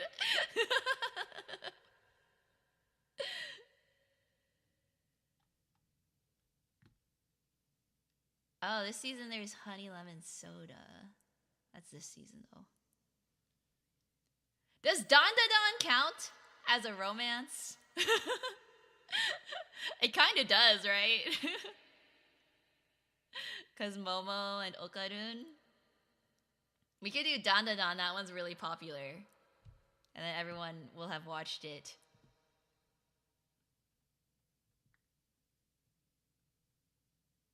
Or wait, when's the next season coming out for Don Da Don?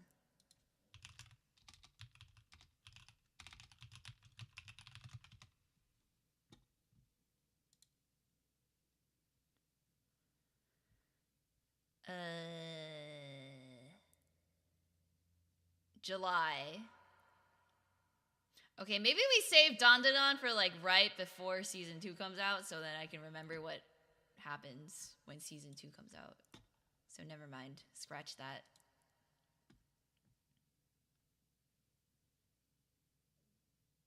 There's Yakuza Fiance.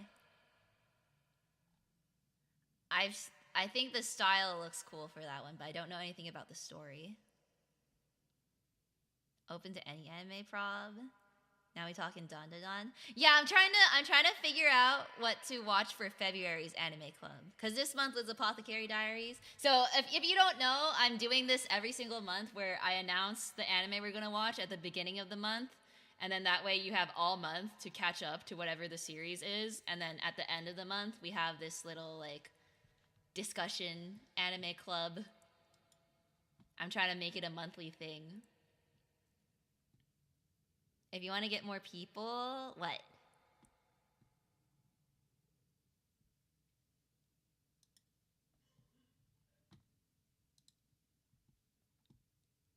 Which one is like the bait anime? Why not pick a really well-known classic like Ouran High School Host Club? Ooh. That could be interesting too. Yeah, something like really like old but like really really popular. I have watched that. I do kind of want to watch something I haven't watched yet. So what's like a good like famous like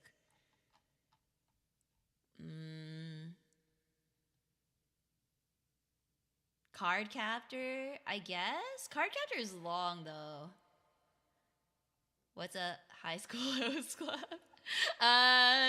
You can look it up. It's a pretty fun series. I don't know if I can really explain what a host club is, but Ouran High School Host Club is PG enough.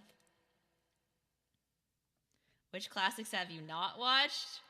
It's a good question.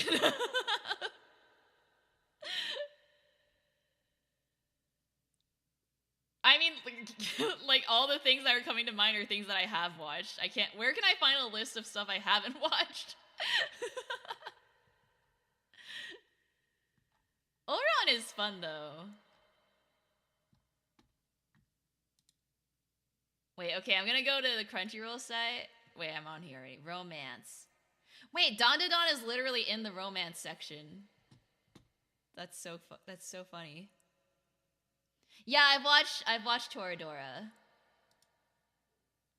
That would have been a good one too. A lot of the shows I watched before are what people consider bad. It could be fun to watch something so bad that we all like hate it and then hate watch it, and then we can just spend an hour hating on it. Not gonna lie, sometimes it's more fun to hate on something. Well, or yeah, what's something controversial we can do? Oh, you know, I haven't watched Horimiya. Is that one good? I remember that had a lot of like people talking about it for a while. Think about making a list of everything I've watched so I never forget. Yeah, that's good to do. I have a My Anime list. I always forget to update it though. Maybe I'll do that on stream. Wait, let me make that an IRIAM stream. I'll update my anime list again finally, because I haven't done it since I did it like for one of my streams right after I debuted, which was 3 years ago. So I haven't updated it since then. And then I can update it every month with the Anime Club series. Okay, that's gonna be an IRIAM stream. Oh, you like the manga? Horimiya makes you feel lonely. Wait, is it like sad? Does it end badly? Wait, maybe I don't want to watch it. Anime had some criticisms with pacing? Really? How am I lazy bones? Just because I forgot. I mean, to be honest, I haven't really watched too many new anime actually. Because when I'm streaming, I just like don't have the energy to watch stuff. It's not sad? Bad ending? Oh god. Oh no, I don't know if I could handle that. But maybe it would be good. Maybe we could talk about it. How many episodes is Horimiya?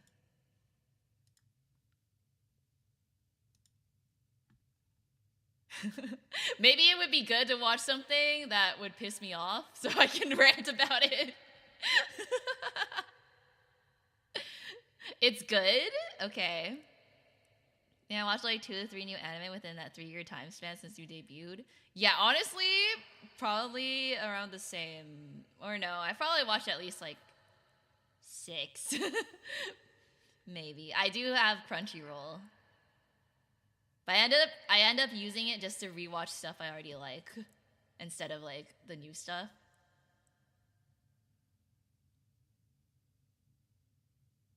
It's not a bad ending. If you like rom-coms, you probably might like Horimiya. Okay. Okay, I'll make a list. Let's make a list. And then I'll make a poll later. Maybe. Or I'll look into it and then decide if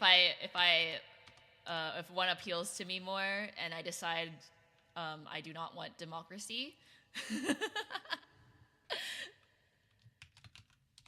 Then I will veto. But I think Horimiya is a good option because that's like fairly recent.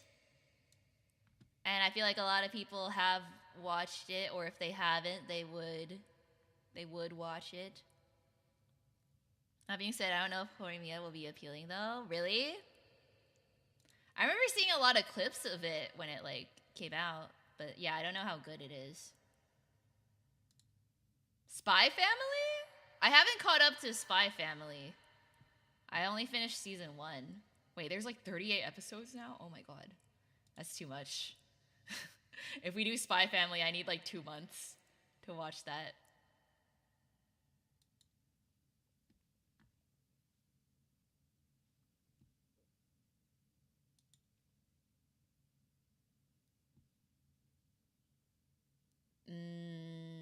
What? Why is Demon Slayer in the related list under Horimiya? Yeah, Demon Slayer. The classic high school shoujo. Did I try Googling? Okay.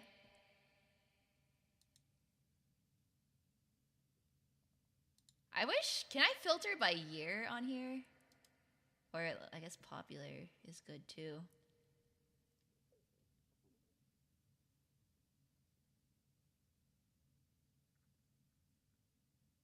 Okitsura. Fell in love with an Okinawan girl. Okay, that sounds weird. Yona of the Dawn? I don't think that's a romance. I never watched it before though. Personal preference is something either in a non-current day setting or something with a magic/sci-fi element. Can't really get into a high school show unless something funky is involved. Man, I wish Blue Box was done already, because Blue Box doesn't have any fantasy elements, but like it is just a high school show, but it's like actually like cute though.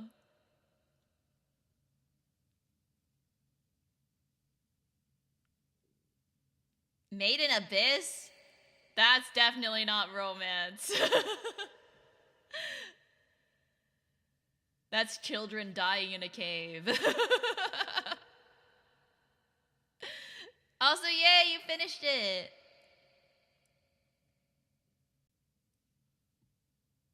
Oh, Skip and Loafer?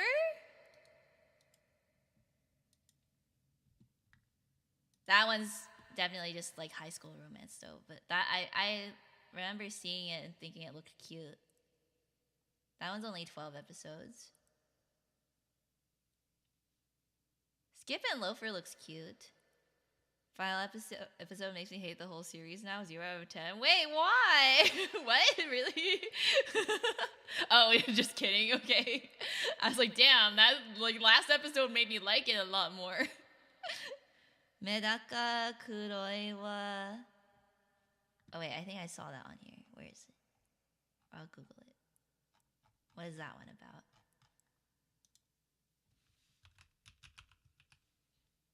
Oh wait, actually it's kind of cute.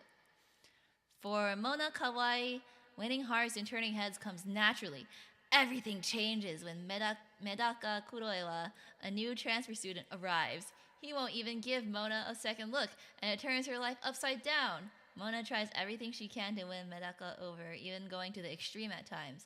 Tune in to a new rom-com about a queen bee and an unfazed boy among the school's halls. Oh, this is ongoing. This is only 4 episodes out.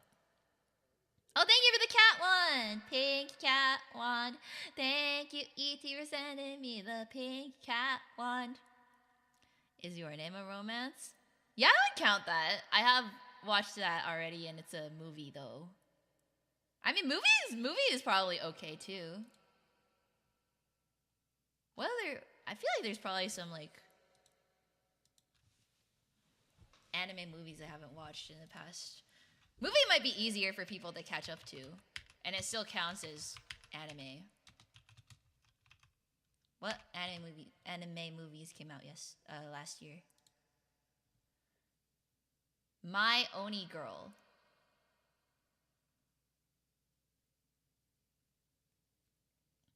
Ruby? No. Absolutely not. Vetoed. Horimiya was in 2021. Thought it was way earlier for some reason. I think that's when it like started, right? And then it's like it got 2 seasons, so it probably went into like 2022.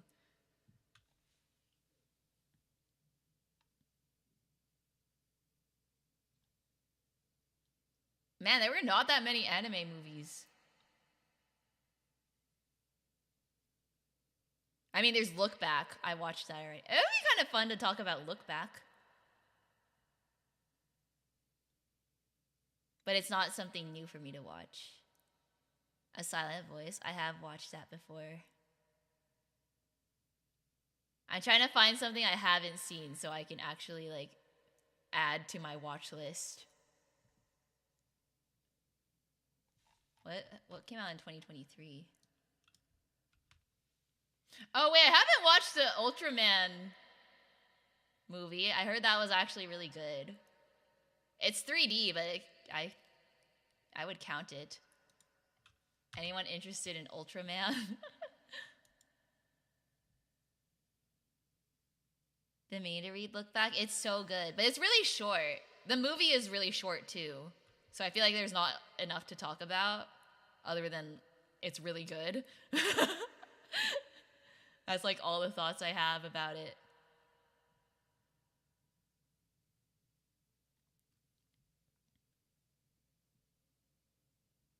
$3D, thanks. I'll stick to 2D. No, like CG. I heard it's actually really good. Watch Ultraman Taiga as a kid. Ultra Woman Ayana would be interesting.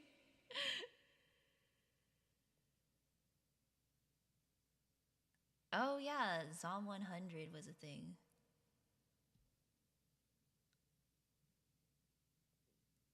Mars Express. Joe can draw that if you ask nicely. He'll draw that plus some sus version of it.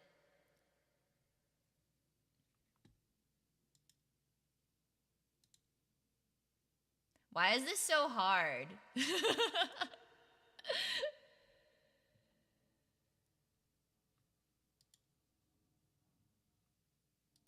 Cause I'm trying to find something that I'm actually like genuinely interested in that I also think I can get other people to watch.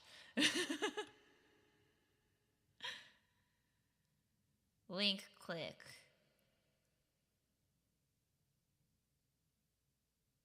Hyoka? I love Hyoka. I've watched it before. But Hyoka's hard because it's a very slow burn. I know a lot of people that don't like it. Cuz I will admit it's kind of boring. But the beauty of it is that they take the boring things and like make it, interesting, which is what I like about it, but for some people they're just like, I want action, romance, drama. They don't really have that in Hyoka. I would love to talk about Hyoka though. I love it. Kill Annie.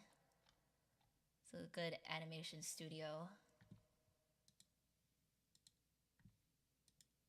Which, speaking of, this is kind of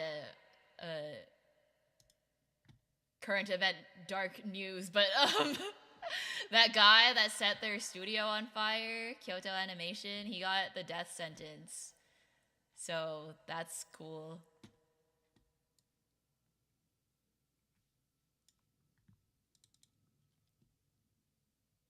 Yona is apparently a romance action. Oh, really? Yona. My favorite parts of any action media is the parts where the action doesn't happen. Yeah, honestly, same sometimes. Heard about that. Yeah. That was so sad. Cause I literally I visited, like, I didn't go inside, but I like went out. My homestay mom, she like she knew I was into anime and stuff, so she like took me to their studio to like look at it and like their shop and gift shop and stuff. So I went there before, like that building, that big orange building. It was so freaking tragic. Makes you appreciate the characters more, so the stakes for every fight feels like it matters. Yeah, I always say, like, if you don't write a story that I care about, like, I'm not gonna care what the outcome of the fight is. Like, I don't care who wins or loses if you don't make me care about the characters.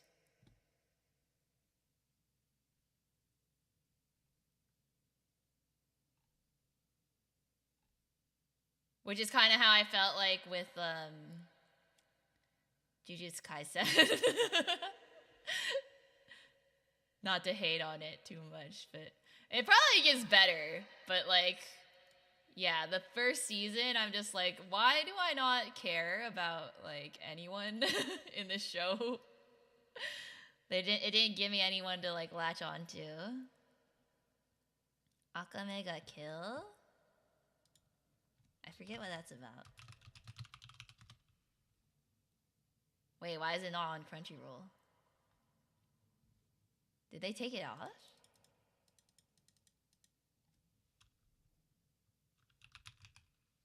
Don't think even JJK fans like JJK, right?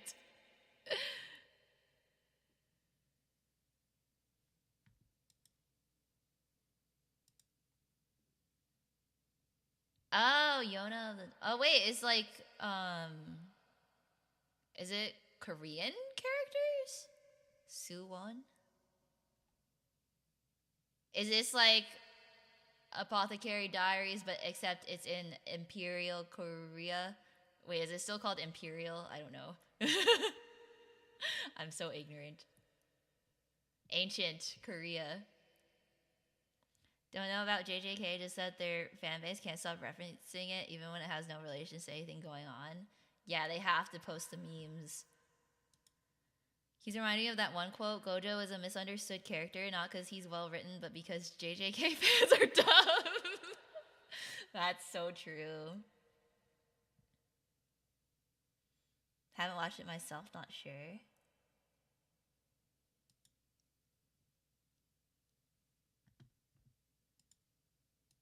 Oh wait, there's this one, Sugar Apple Fairy Tale. I think I remember hearing that it was cute.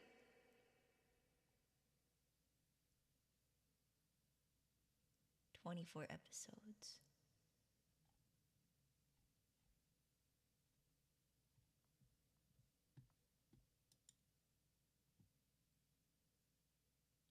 Okay, wait. I saw Ray Liana on the recommended again. Let me look at the synopsis. I didn't actually read it yet.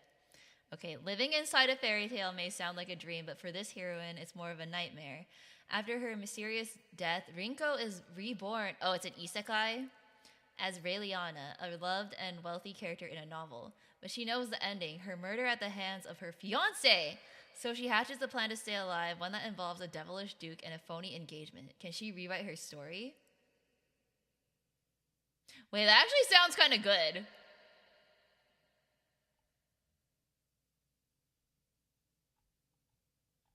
That actually sounds interesting.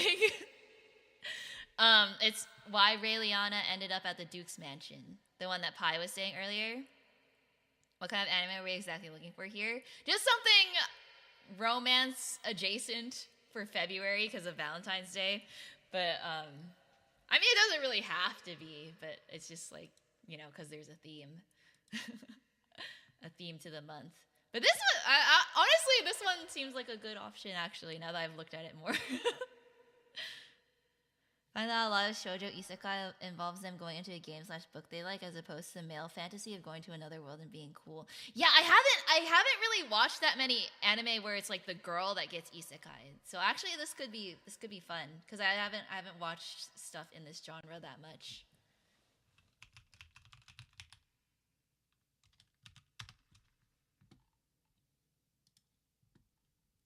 I think for me though, it's just like this setting I don't normally enjoy a lot, but if the story's good, I'll watch it.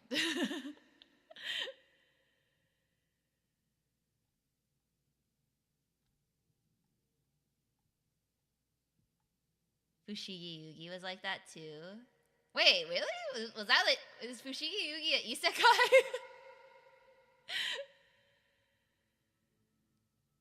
I did not know this.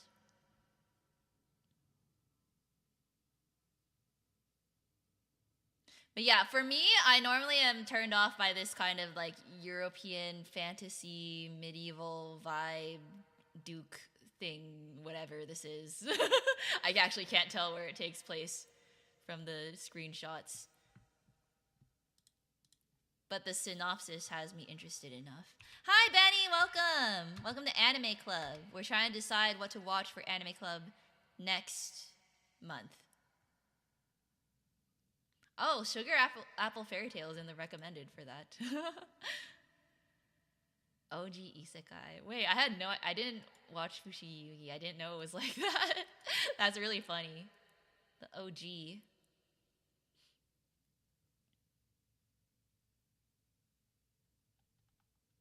Okay, maybe we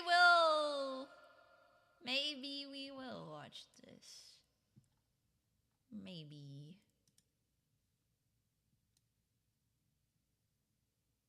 Hilly suggested Toradora. Oh, I've watched it already, and it's kind of it's very old. But it is good. I love Toradora. It's a good suggestion. Looked up good new anime, and number 2 by the Bing AI is One Piece. God damn it. Yeah, let's all binge the entire One Piece series for February, guys. Let's do it.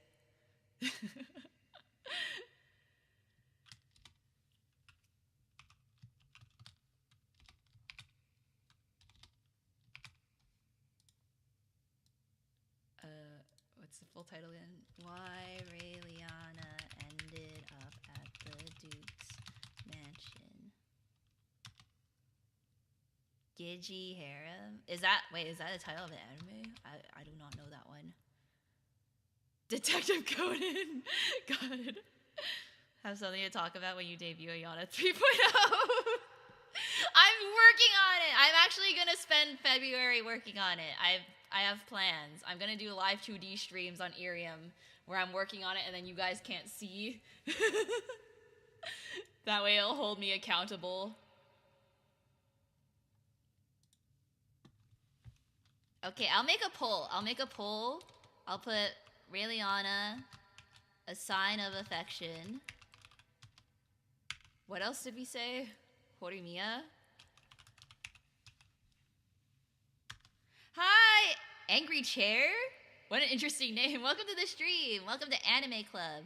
We're currently trying to decide an anime to watch for February. Actually just doodling Iron Man the whole time. That's actually my 3.0 outfit. How did you know? Just kidding. You're holding a mouse this whole time? Yeah!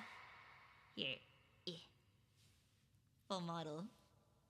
That's my mouse buddy Tofu. She's a yokai.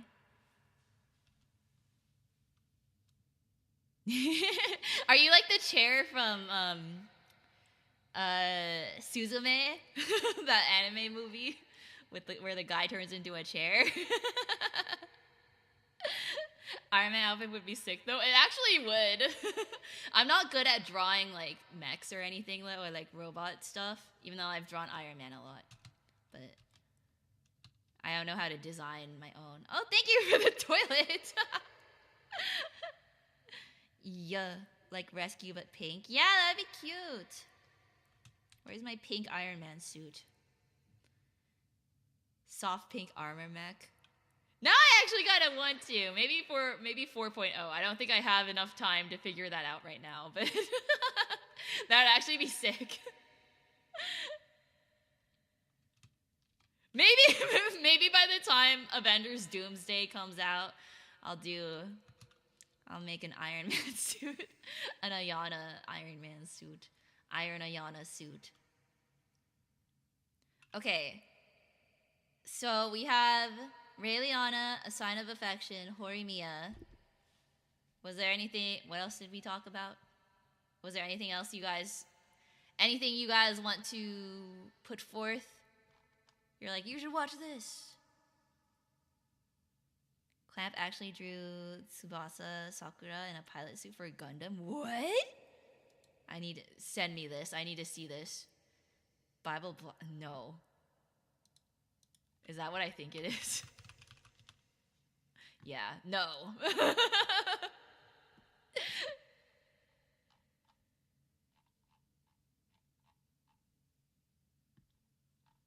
What do you think it is? Oh.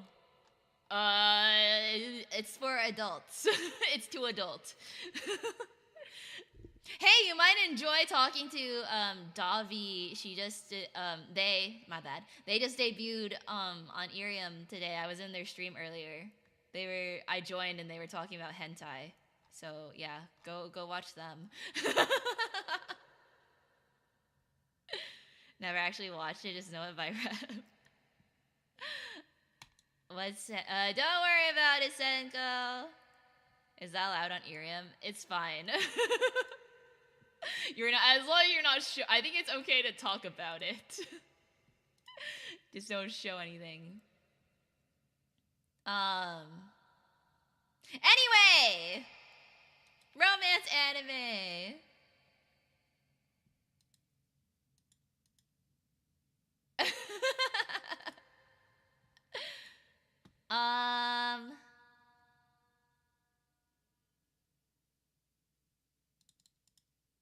I guess that's enough to choose from if we have 3. Right? And I make a YouTube poll. Or Twitter poll. Or both. I could do both again and then average the results. So, I don't have a new toggle pie. What are our 3? We have Raeliana, the one that Pi suggested. A Sign of Affection. The one with like the deaf girl. And then Horimiya. I forget if I had another one. Or we can just do Blue Box and then have it not be done by the time the month ends. Because I kind of do want to talk about Blue Box, but I guess I could wait until March. Hi, Rage Sage. Welcome to the stream. Welcome to Anime Club. What are your thoughts on Raeliana? Wait, yeah, you read the comic, but you didn't watch the anime yet for that one? Thank you for the star. Yeah, A Sign of Affection, because the girl's deaf. Exactly. Thought it was fun. Okay. I have a Mau Mau sticker, by the way. Oh my gosh, cute! I don't have any Apothecary Diaries merch yet, because I just finished watching it. I want it now. I want all the merch. I'm kind of sad because when I was in Japan, there was so much merch and so many like pop-up stores that had stuff, but I like didn't know anything about it yet, so I didn't buy any. But now I'm like, if I go to an anime store, I'm gonna buy stuff. Some bits aren't the best, but I did enjoy it. Haven't exactly properly watched the series yet. You should. It's really good. I'm gonna start watching season 2. Bad at being objective. This is as best as you can get from me. I mean, I like the synopsis. I think it sounds interesting. Do you know the story though? Cool. Hi, Astelion. Welcome to Anime Club. Thank you for the star. Would recommend Yona or something more well known if you want a bigger audience, but I'm down for anything. My thing is that Yona kind of feels like it gives the same vibe as Apothecary Diaries a little bit, just from the setting. But maybe I'm wrong. But I feel like I want to watch something different. But yeah, I don't know. I didn't watch it, so I can't judge it off that. Yeah, Yona at Dawn. I haven't watched it yet. That one's also 2 cour, right? 24 episodes. You've seen the first episode. Do you like it? Do you like it enough to force everyone else to watch it for the rest of the month so we can have an anime club discussion?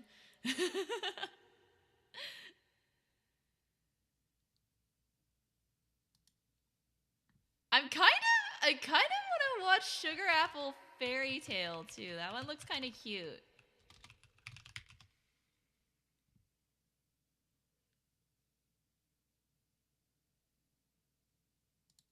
That one's also fantasy light novel series. School Days. Yeah, that would be different. That's for sure. Yona of Dawn is more action fantasy anime with the F. Wait, what's FEMC mean? Potential. Wait, reverse harem? Wait, really?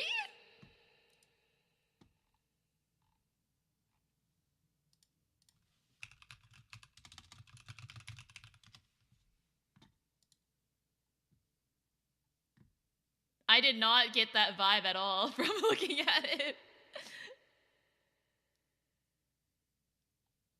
Sort of, not too sure. Female main character. Wait, School Days is Fuwamoko's favorite? I didn't know that. That's crazy.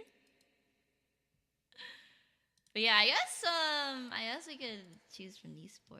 Does that sound okay to you guys? Sugar Apple Fairy Tale. I think that one got like somewhat popular too, right? Because it was like a light novel. Or do people not like it? Wait.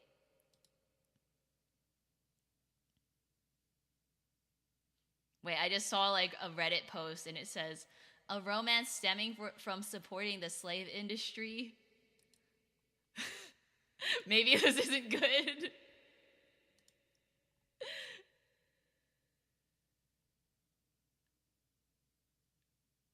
Oh, wait, okay. It's not the most ambitious of shows, but slavery is consistently shown to be bad and cruel. Yeah. Okay, slavery bad. Good. I was looking up Sugar Apple Fairy Tale and like the first Reddit post that showed up was like oh my god. Okay, maybe this is not the one. let's take this one off. Yeah, Reddit. Yeah, slavery is indeed always bad. Maybe that seems like something we probably should discuss. Even if it's like fairies and fantasy. Research all these options first and vote later. Yeah, maybe I'll do a little bit more digging after stream as well, and then see if I'll see if I even want democracy. I might just choose.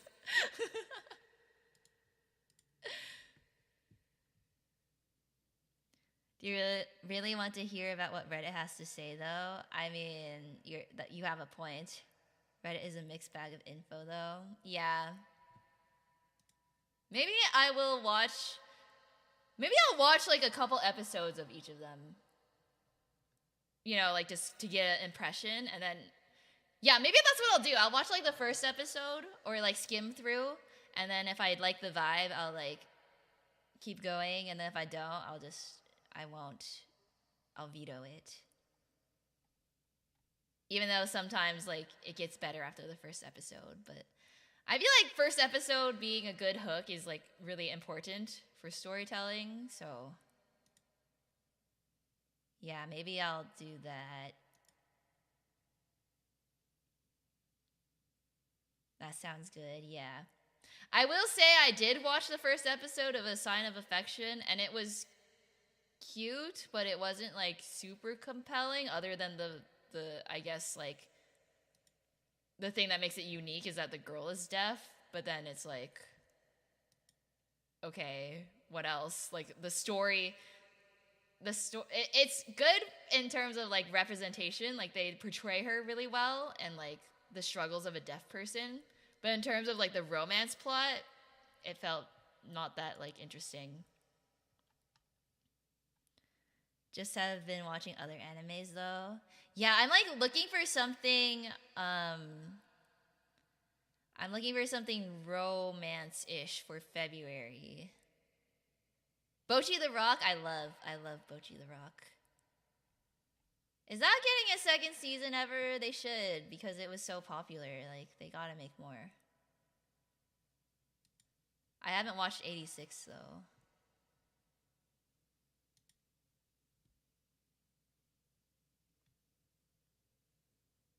But yeah, maybe I'll shop around a little bit for good. There's probably some on Netflix too, right? That aren't on Crunchyroll.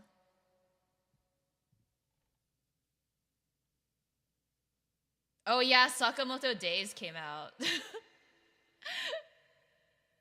That one's funny. I'm on the Netflix homepage now. Delicious and done. Oh, Ranma. I never watched the new Ranma adaptation. Does anyone like Ranma half? Yeah, the remake. Just watches Apothecary again since it's romance. Honestly, we could literally just do season 2. But it doesn't end in February, so it will still be ongoing. Never watched Ranma. That one's on Netflix rather than Crunchyroll this time, so. Actually, maybe I'll write that one down. Remember reading a bit of the manga of Ranma? That could be an interesting one to talk about because it's like old. It's old, but it's like it's a remake, so you know it has enough like name recognition that people will like know what it is, and then people that have watched the old one or read the old one can talk about it in the stream too. When I do the anime club, that might actually be a good one. It is romance too because like Rama and Akane. It's like romance between them. High score girl.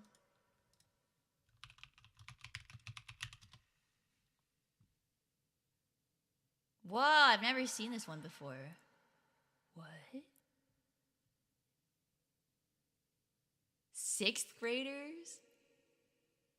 No, hey, but I don't know if I want to watch a show about 6th graders.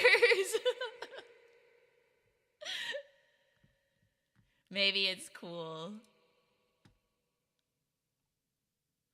Also, the typical trash harem anime that's getting popular called The 100 Girlfriends That Really Love You. Oh yeah, I saw that on the Crunchyroll front page too.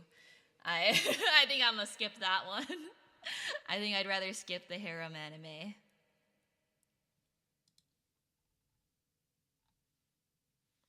Maybe I'll just look up shoujo anime on Netflix. Oh, there's also the Kimi ni Todoke second season, right? Was that good? I don't even remember where the first season left off.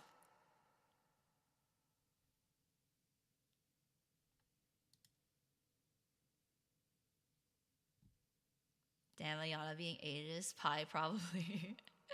You're making that bingo board. That chat bingo board. What was the title? Of what? What was I just talking about?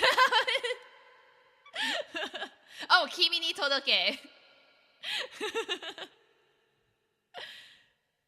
I watched, that one's really old, but the second season, like, just, did it come out already? I think it did, right?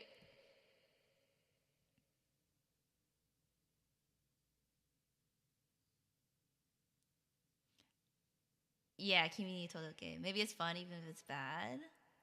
Been watching a bit of Bakuman. Oh, Bakuman, that's pretty old, right? Or did they like reboot it recently?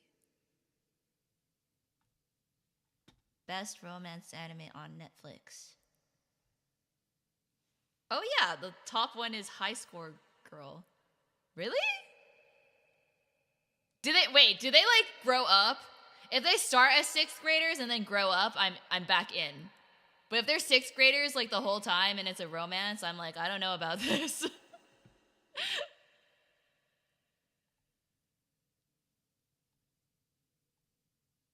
Seen this art before, never watched or read it. It was really good.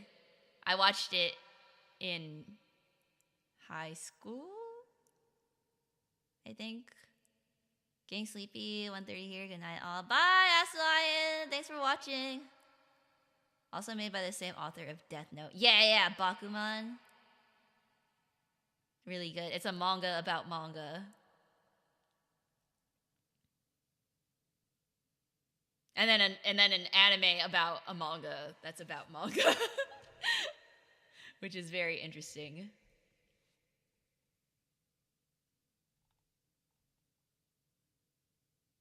Romantic killer.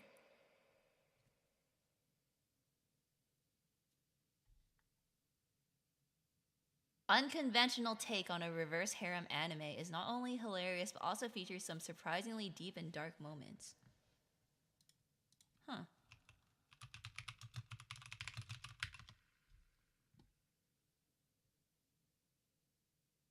Mangaception. High score girl goes from age 12 to 17 apparently. Okay, that's better. Because I'm like, I don't want to watch some elementary schoolers. Well, sixth grade is like middle school already, I think, right? First year. But I'm like, I don't want no middle schooler romance. Romantic killer is just the average woman's fantasy, apparently. Wait, is it good? It's a rom-com. Wait, actually that one looks fun.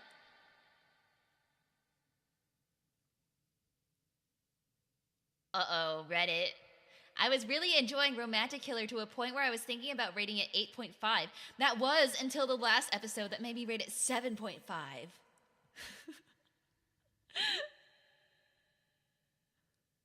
Now I'm curious. Oh, you're just making fun of the name. There's the MHA Vigilante anime coming out this year. My Hero. I fell off of My Hero after season 1, not gonna lie.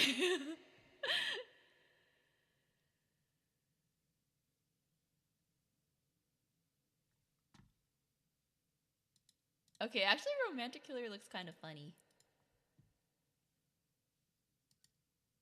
The trailer. Oh, you've read the manga? Did it end recently?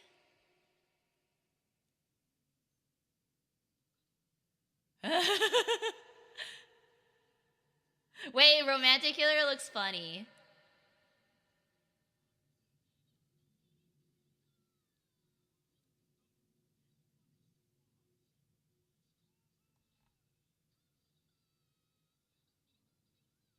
It's a reverse harem. But it looks funny. It's not like a serious show.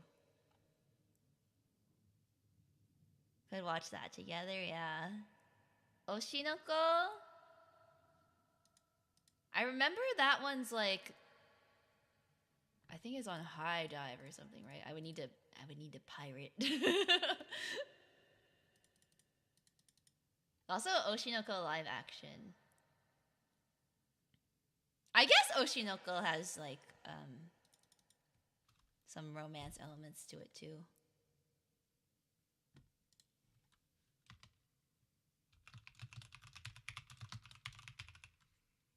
Okay, I'm gonna delete A Sign of Affection. I kind of don't really feel like finishing it. And then I'm gonna do Romantic Killer, Ranma half. Horimiya, I'm kind of like on the fence too, if I want to watch that or not.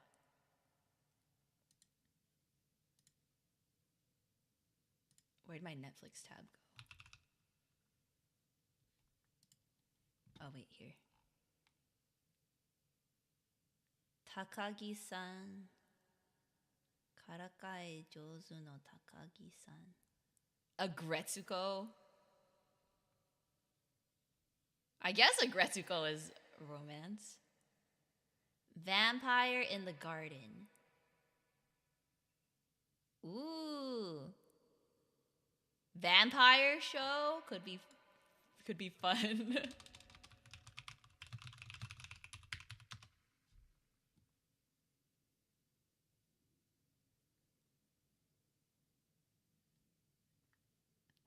After humanity loses its battle with vampires, a young survivor named Momo has a fateful encounter with Fine, a vampire queen, and together they embark on a quest to find harmony. Okay. I've read Horimiya and I don't know if I'd recommend it. Not sure about the rest of chat. Yeah, I'm kind of leaning towards not because I've already lasted this long without watching it. Will you post what we watch on Discord? I don't think I can stay much longer. Yeah, of course. I'll announce it. I'll announce it tomorrow because it's the beginning of the month tomorrow. I'll sleep on it and then decide, or I'll make a poll. I think it's also hard to discuss Horimiya for that long in general. That's true. That's true. There's not that much to talk about. We do want to find something that we can actually like discuss in depth. This year I watched Barbie, Snowpiercer, and Conan the Barbarian. Snowpiercer is actually like a really, really good movie. They even made that one, like, was it on AMC? They made like a TV show out of it. But I think the TV show flopped. The movie was good though.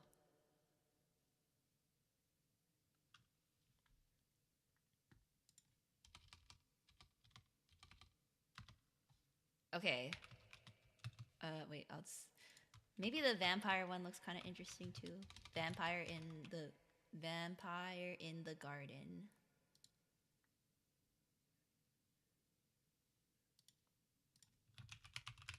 Vampire stuff is always like, it can be really interesting and like funny to talk about.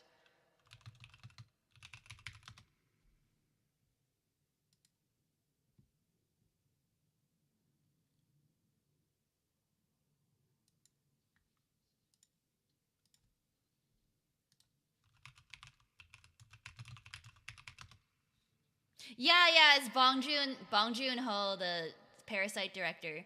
He has a new movie coming out soon in March, I think. The Robert Pattinson one, Mickey 17. The trailer looks interesting.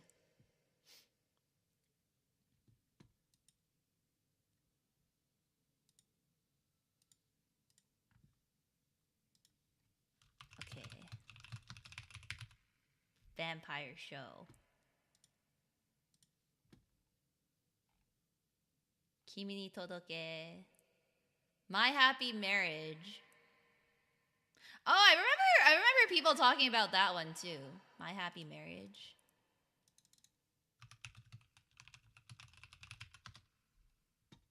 Is that one good? Be right back. Okay. Remember hearing about that anime too as well? Yeah. That one's Taisho era, in which spirits and magic are real but in decline. Mio Saemori, born without supernatural talent, is forced into an existence of servitude by her abusive stepmother. Oh, this is like, it's like Cinderella.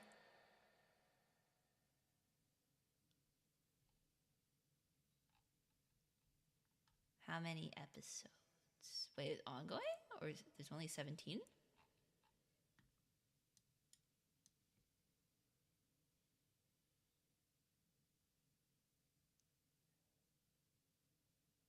Oh, it's ongoing. Wait, will it finish by the end of the month?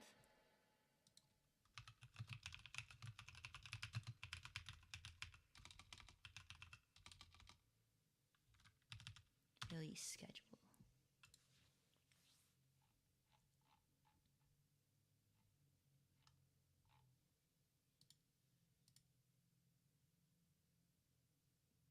No, that will also end in March. Not February. Okay, not that one then. Anime is basically a darker version of Cinderella from what I remember. That's kind of interesting. I'll add it for March. That one might be more interesting to talk about than Blue Box, even though I want to watch Blue Box. But for the purpose of Anime Club, maybe I'll choose the more popular one that everyone knows about.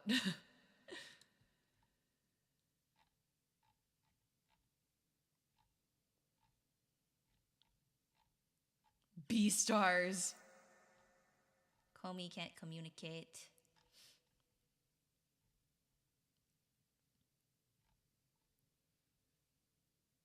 Okay, well, I feel like that's enough to choose from. I'll try to narrow it down tonight, and then I'll either make a poll tomorrow or just choose.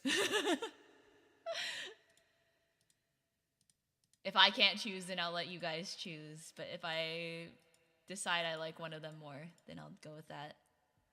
But yeah. Close all apps by accident? What? How dare you? How dare you close the app? Shirasu's gonna come for you.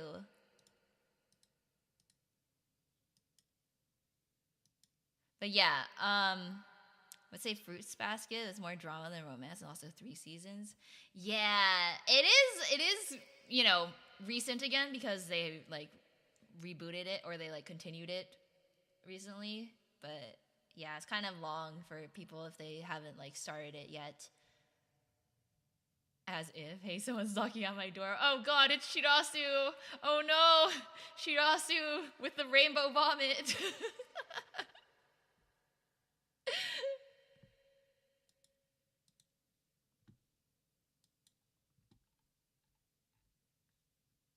But yeah, I think that's what we'll do. I'll just here's my list that I'm considering. Let me delete Horimiya. Raeliana, Ranma, Romantic Killer, Vampire in the Garden. I guess not My Happy Marriage because that one's still ongoing. And then maybe I'll keep looking, and if I find something else, I'll do that.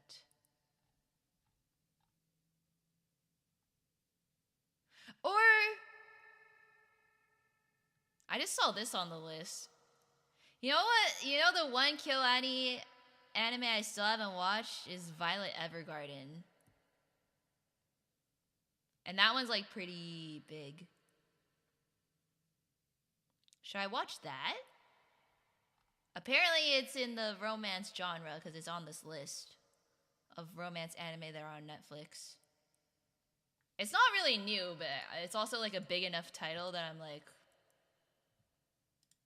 wait, when did Violet Evergarden come out?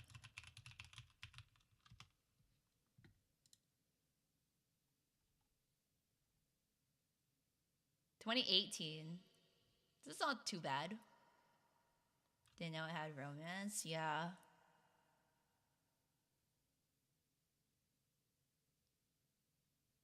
Hospitalized and maimed in a bloody skirmish during the war's conclusion, she was left with only the words, "I love you," from the person she held dearest, but with no understanding of their meaning. Maybe I should do that one because I have been wanting to force myself to watch it. I'll put that on the list.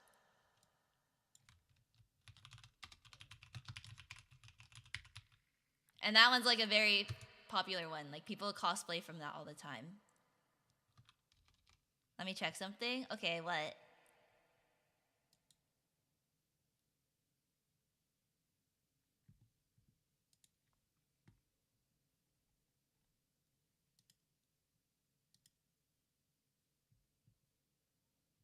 Hi, Bipolar, welcome. Welcome to Anime Club. We're discussing what we're gonna watch for next month's Anime Club. Are you okay with age gaps?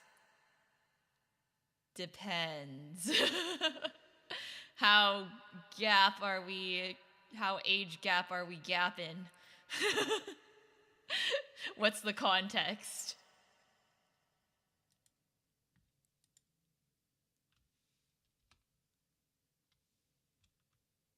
Think there's an age gap in Violet? Oh, really? With like the girl? How old is the girl? I thought she's like a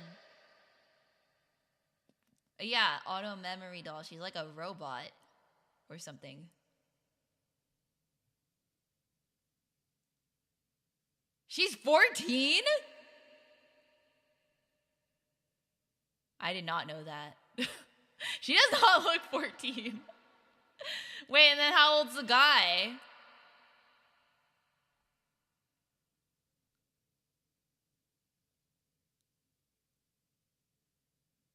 20s or more? Okay, that's not the worst.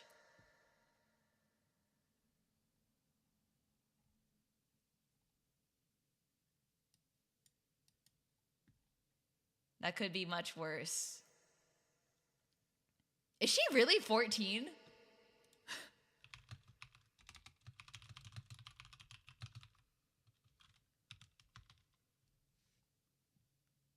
What the heck? But in the light novels, estimate she's in her late teens. That's still a bit. Okay, well. 25 or 29. Well, it's anime. It's like. Eh. A lot of people have watched this, though. It got really popular. That's a little iffy, though. Hi, Tyler! Oh my god, look who showed up. From the YouTubes. Hi, Tyler! That's the thing with anime, someone's age doesn't show in their appearance. Yeah, it definitely doesn't. Tyler, do you know any good romance anime that you would like to suggest for February that have come out within the last, I want to say, like 5 years?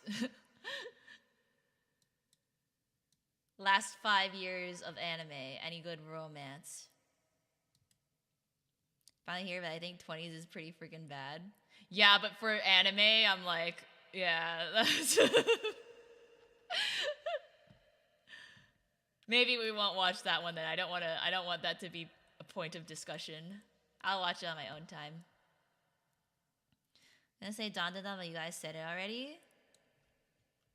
Should we could still do Dandadan. That might actually be like,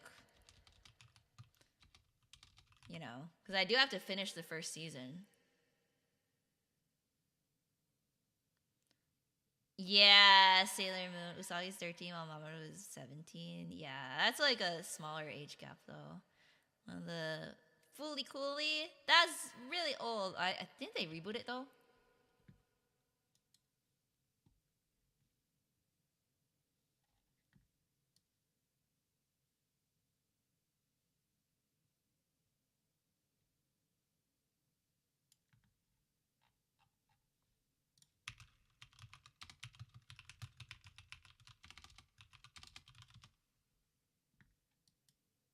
Oh yeah, wait, new FLCL shoegaze. Is it still the same characters?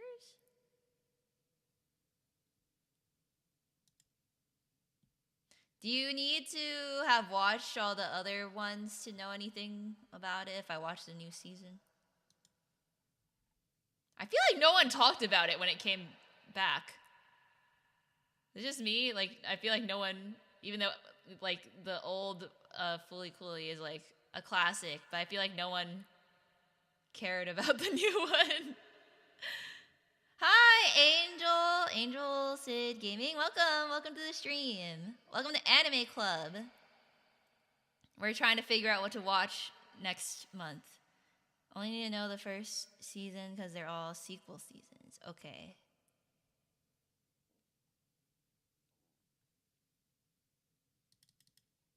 Yeah, I don't know.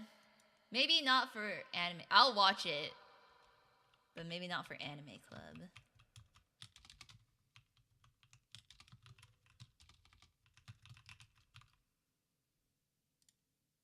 Okay, right now, I would say I'm leaning toward either Ranma, Raeliana,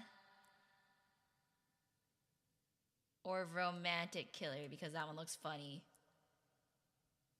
I think it'd be fun. It would be cool to watch something funny.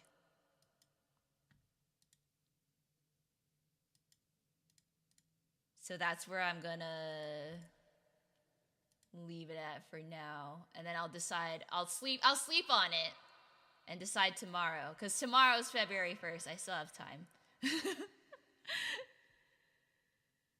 That's why we watch you. Well, I'm glad. I'm glad I can provide the entertainment.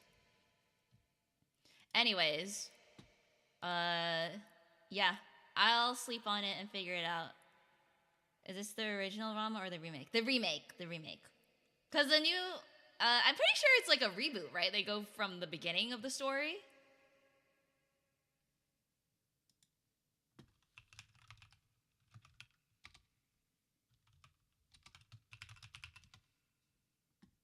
Yeah, animated remake. So, yeah. Googled romance anime and saw redo of Healer. Well, that is certainly... I guess that's a romance.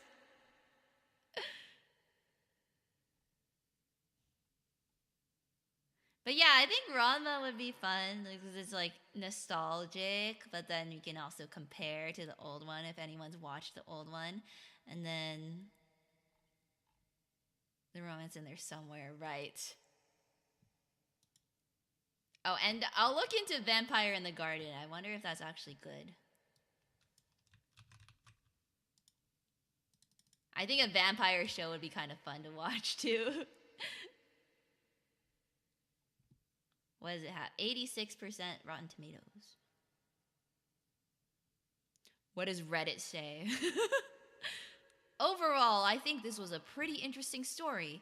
It felt a bit short, and I would have liked to spend a little more time with them enjoying their journey. Okay, that's not bad.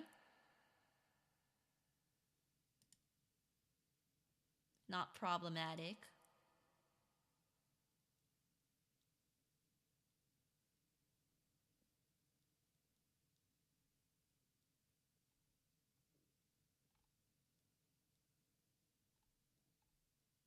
Wait, is it only... How many episodes is it?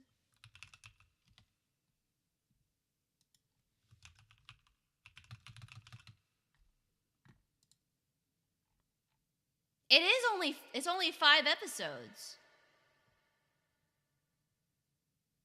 Keep in mind though, it's Reddit saying it. Yeah. It's only 5 episodes. Maybe that would be kind of nice because it's short, so people can catch up really fast. It's like basically like watching 2 movies back to back.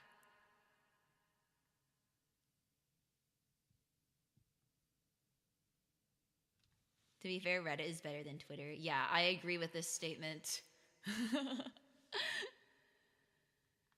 Because this is more of like a OVA series, I think, than like TV, which could be good because February is also a shorter month. So maybe let's do this because it's short, and then if it sucks, we can all hate on it. And if it's good, then we can all talk about that. No point comparing them, yeah. I mean, they're kind of different formats too, but anyway, that's besides the point. Now I'm kind of leaning towards this vampire one, just because I feel like it's short and it would have a lot to talk about, despite being short. And then you can, if you need to procrastinate and do your homework the night before, it will not be too long. And then March, we can choose something longer.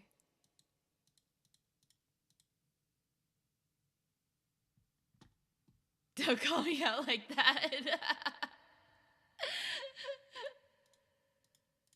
Hey, I'm making it easier for you, okay? But yeah, I'm down. Okay, let's do that. That could be interesting. And it's like new enough. It might not be like the most popular, but it's also like if you're actually interested, maybe I can promote it. I'll try to promote it more. I have been retweeting like reminders about like the anime club streams, so maybe I'll do that a little bit more. Thanks, Teach. You're welcome. But yeah, I think I'll still sleep on it. I'll sleep on it and then decide tomorrow, and then I'll post. I am leaning towards this one though. I'll look at the synopsis a bit more though and see if it's actually interesting. But also, if it sucks, it would be kind of funny too. I feel like if it sucks, I'll actually have more to talk about because I can complain. With Apothecary Diaries, it's just like it's good. I like Mao Mao. It's good. 8.5 out of 10. Good. Great. What else do I say? This is true, right? All right. You heard her cast your dream magics on her, so she picks your anime of choice. Yeah, ranting stream. Ranting stream actually would be fun. But yeah, I guess we'll wrap up here.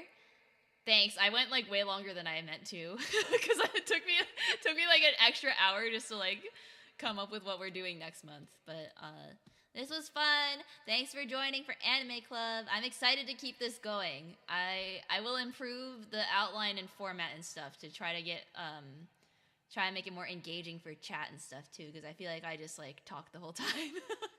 But yeah, it was fun. Thank you. Knew a VTuber who played a game and she hated it so much she ranted for like 3 hours after finishing it.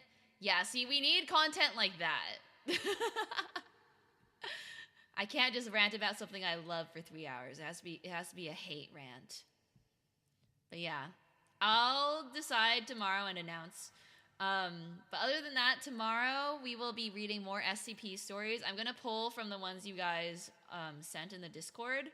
But I'll just read it on IRIAM instead of on YouTube this time. 1984, the anime. Honestly, bad anime is probably not hard to find. It could be kind of funny, but I also don't want to subject myself to like 24 episodes of it. So I think this is a good one because it's only 5, and if it's like awful, I can, I won't waste hours of my life. We tagged the stuff you read. Oh, thank you. Thanks for doing that.